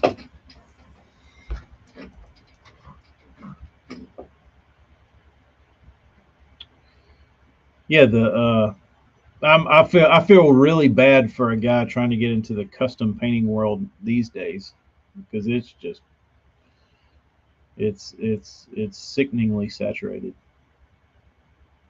It's saturated to the point where custom painting isn't cool. It's cool when you used to get a custom painted bait that like was actually kind of custom and you couldn't, you know what I mean? There was 20 custom painters in the nation, and they weren't like blasting you on Facebook or Instagram. Like you didn't really know who they were. You never saw them. You'd hear of them. Like they like you read about somebody in a magazine one time, or like see a bait painted by somebody and you figure out who they are, like their name, and you run them down and you like send them an email and you talk to them and like you might get a bait painted by them. But now, dude, because I use like fishing lure like hashtags, all my explore page is like custom painted crankbaits, and I like want to puke every time I get on Instagram. I'm like, please quit showing me this shit. Like I don't want to see some other garbage, like another custom painted anything. Like I think it's getting, I know it gets pushed down my throat, so I'm assuming other people feel that way. But it doesn't bother me when it's cool. Um, it just bothers me when it sucks.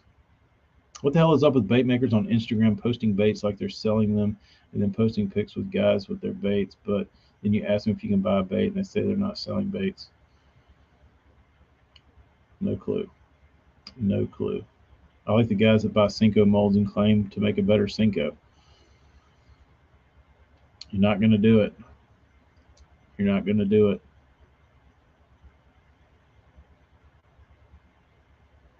That little simple mod on that Norman made it deadly for working in and around blowdowns and cover against Norris version, being the worming crank shot. That's interesting, Tim. I've never, I've heard Eric talk about that, but I've never done it. Um, you say he upsized the hook on the back?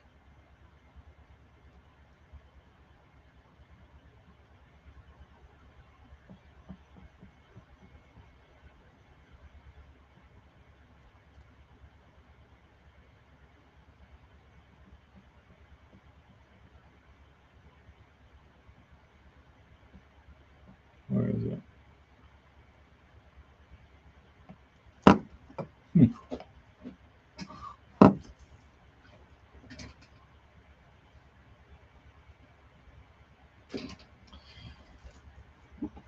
Jimmy, that's what I like. I've painted a million blanks in my day, but like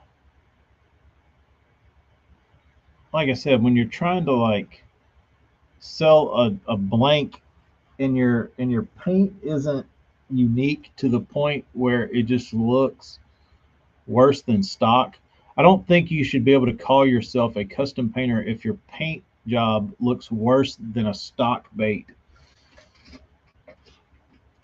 Um, like that's the whole point of custom painting. Like people don't get their cars or their motorcycles custom painted with fucking rattle cans. You know what I mean? That's not custom painting. That's just somebody putting a shitty paint job on a car. But in the fishing world, that is custom, unfortunately. Uh, why why we have to deal with it, I don't know. But the word custom in the fishing lure world does not mean the same thing as the custom in the rest of the world. Uh, the word custom gets thrown around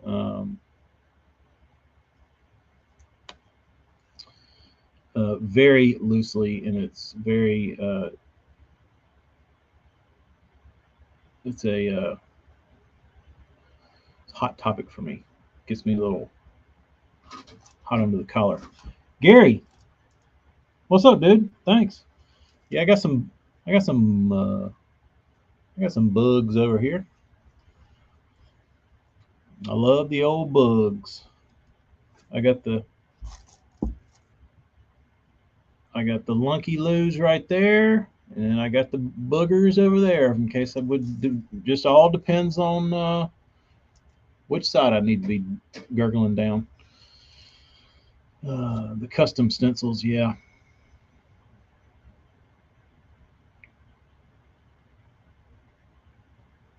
It totally is. We are such a joke with hack do-it-yourself shit. Yep. Like if any of the like, I don't give it. I'm trying to think of an example in some other custom world that is as bad as fishing. Where and especially now, like AJ said, with the custom stencils, like you don't have to cut stencils, you don't have to do anything but dry paint and like take a couple of days and learn how to clear coat. But besides that, like everything is so pacified and like laid out on a platter for like ease of use. It's nauseating. And like everything's there for you to be a custom painter in like a month. Um,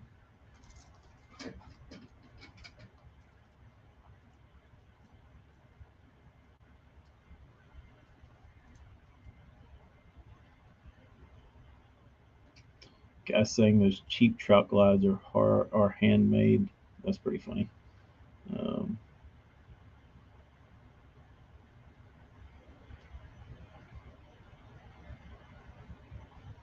Tim, it will drive you crazy, but it's it it, it means nothing now. Um,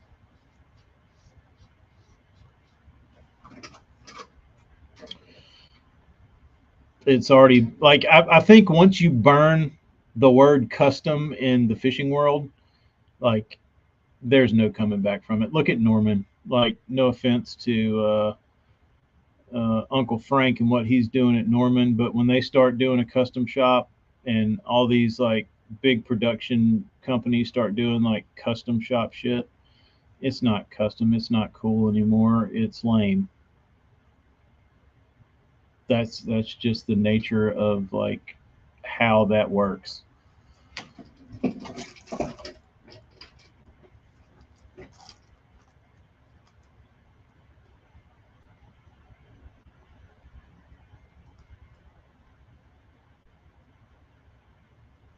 Need to cut off all social media platforms for 2 or 3 years, then turn it back on and see who advanced and came out with original stuff. Yeah, that'd be interesting. I'm offended. Everybody's offended. Everybody is offended these days.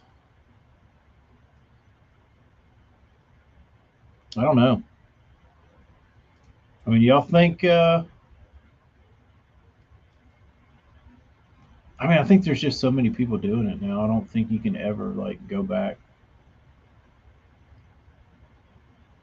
True, Dan. And I don't get me wrong. I like that they're trying. Like I appreciate that part of Norman, like trying to be innovative and do stuff that's cool. But from the point,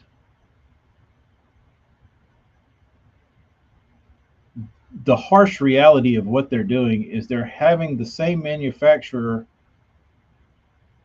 paint 300 baits for them.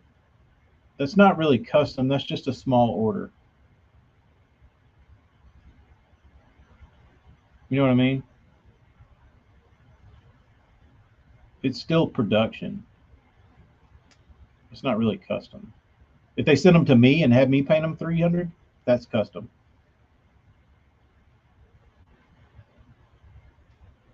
But like having them go through the same process that they would go through for any of the other colors, what's the damn difference?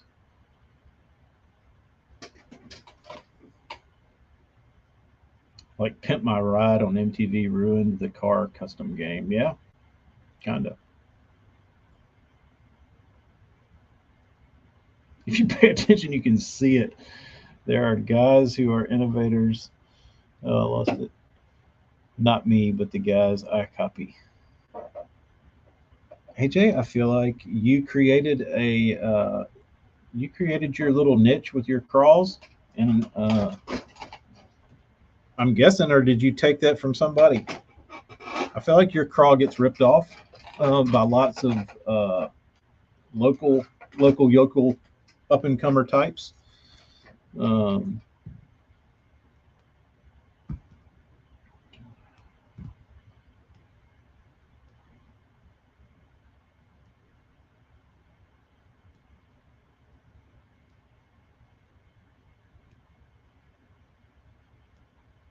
a dog that stares at the moon. Oh,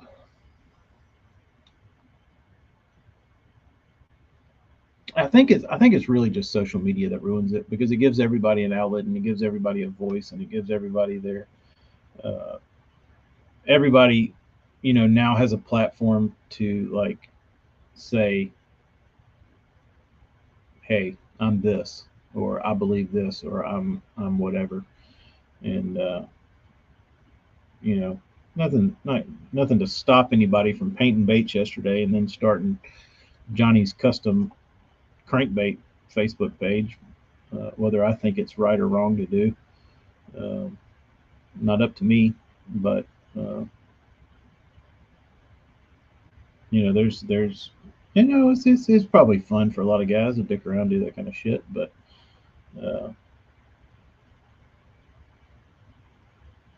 I don't know. Just Pit My Ride was a big scam. Uh,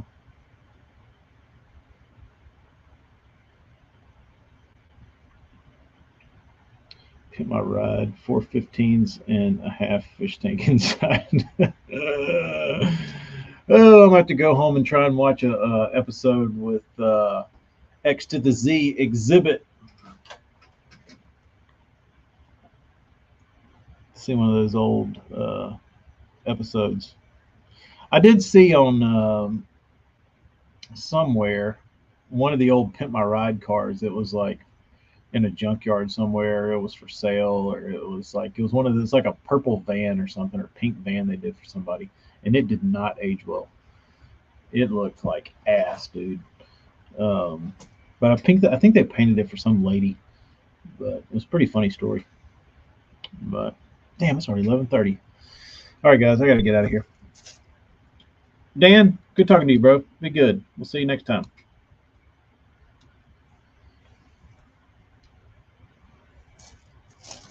Literally fix everything, but what's wrong with the damn car? Yeah, that's what. If I were on Pin My Ride, I would be like, don't paint it. Um, I'd like a new oil pan gasket, um, some new spark plugs. I'd like new O2 sensors, maybe a new catalytic converter on either side. Um, you know, that's about it. Pimp that. Maybe a little body work. New set of tires would be nice. Um, maybe you could new set of headlights would be good. But besides that, you know, that'll be pimped enough for me.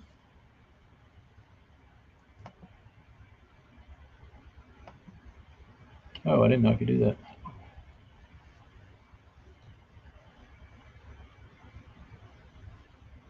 Yeah, unfortunately, Tim, there is a large population of hacks out there that you get blasted on social media from because they're literally paying for sponsored ads Dude, I get hit with sponsored ads for fucking trash.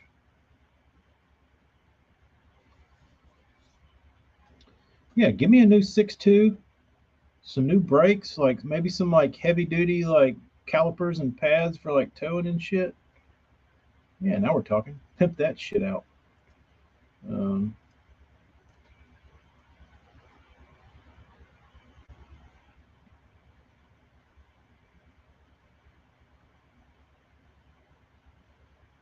I think that's the difference, Tim, is like there's nothing that stops a guy that started so and so custom baits yesterday. Like there aren't a lot of people there's a large population of people that think what I do and what Johnny started his custom bait company yesterday, who just opened his Instagram page. There's a lot of people that think we're the same because we make custom baits.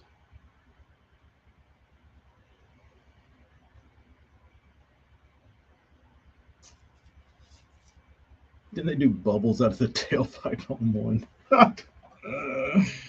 uh,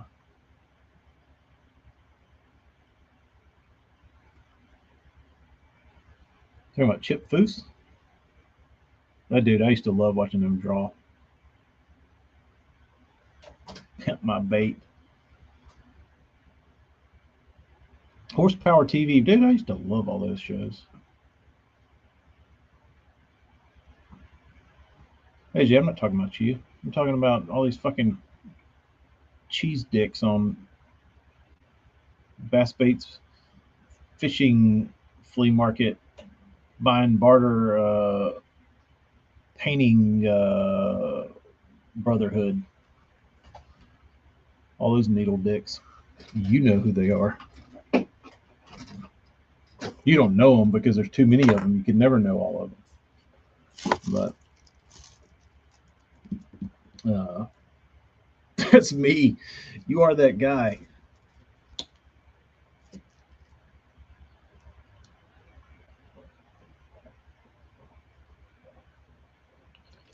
Let me just take a look at my Instagram Explorer page. Let's see what I find here.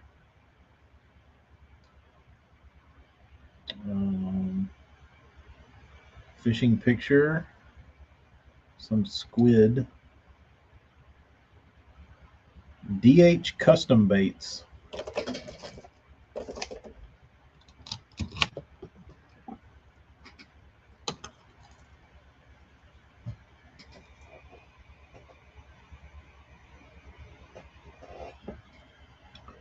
Well, it looks like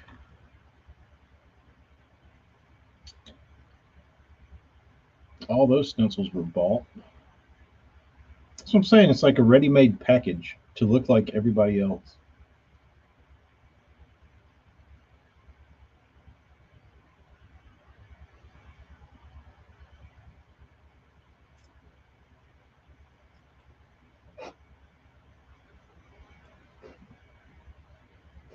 South Jersey, I was going to do one of those. I was going to do a glow stick holder on the top of my wake for those little mini glow sticks. Actually, I was just gonna put it in a hole.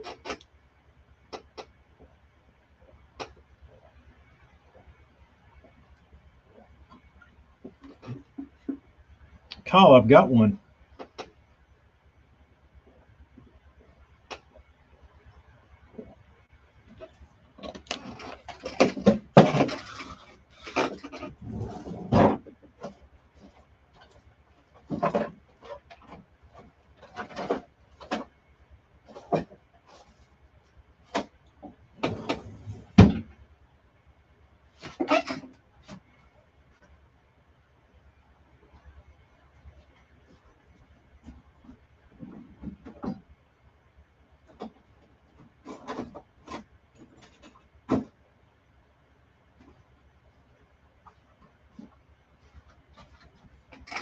I have an electronic bait.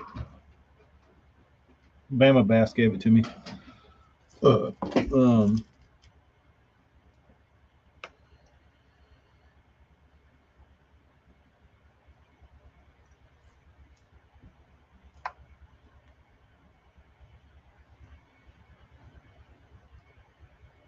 crawler bait that they use for Murray cod that looks like a bass would smash the hell out of one of a magnum jitterbug. Yeah, I'd like to catch a Murray cod too. That would be fun. But all right, guys, 11:30. I'm headed home. That'll be good. Good talking to you. Next time I'll find the electro bug thing. Ooh, the laser lure. I don't know how that dude slept at night trying to like convince us that that was legit. It's the same thing with Livingston. Like how how can you really look somebody in the eyes and be like, this laser is next level technology and it will catch you more bass than any bait you've ever thrown. Buy one now or you will never catch fish again because our bait is so badass with our laser beams. Like I would feel like a total shithead, but I think in order to reach like a certain like those like mega stars like an Ike, I feel like at some point they just say fuck it, like I can like I don't care. I think that's one thing like in business you have to get to a point where you can still have like a moral compass, but I think your give a fuck meter has got to go way down. Um,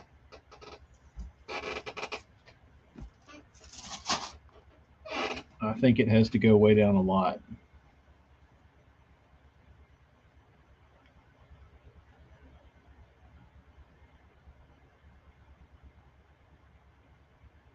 Got them cheap at a pawn shop. Well, I wonder if the laser beams still work. All right, Hayden, be uh, be safe on the road. AJ, tell me something to buy. What do I need? And I'll use my midway discount.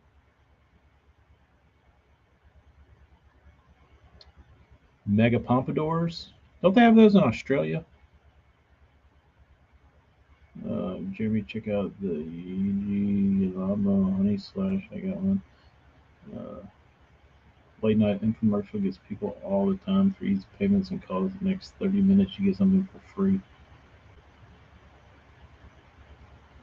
Bling bling player trying to get that G5 plane. Uh, South Jersey Fisherman is South Jersey Fisherman on Instagram. Not to be confused with South Jersey Fishing.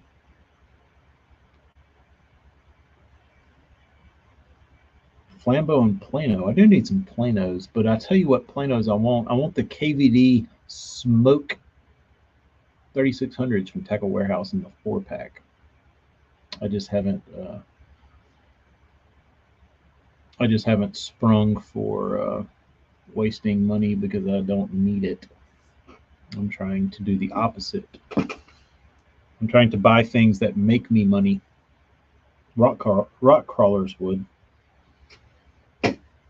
But anyway, y'all have a good night. I'll check in tomorrow. Be doing the same shit. Sending. Actually, I probably won't be on tomorrow because I'll be using my computer. But y'all be good.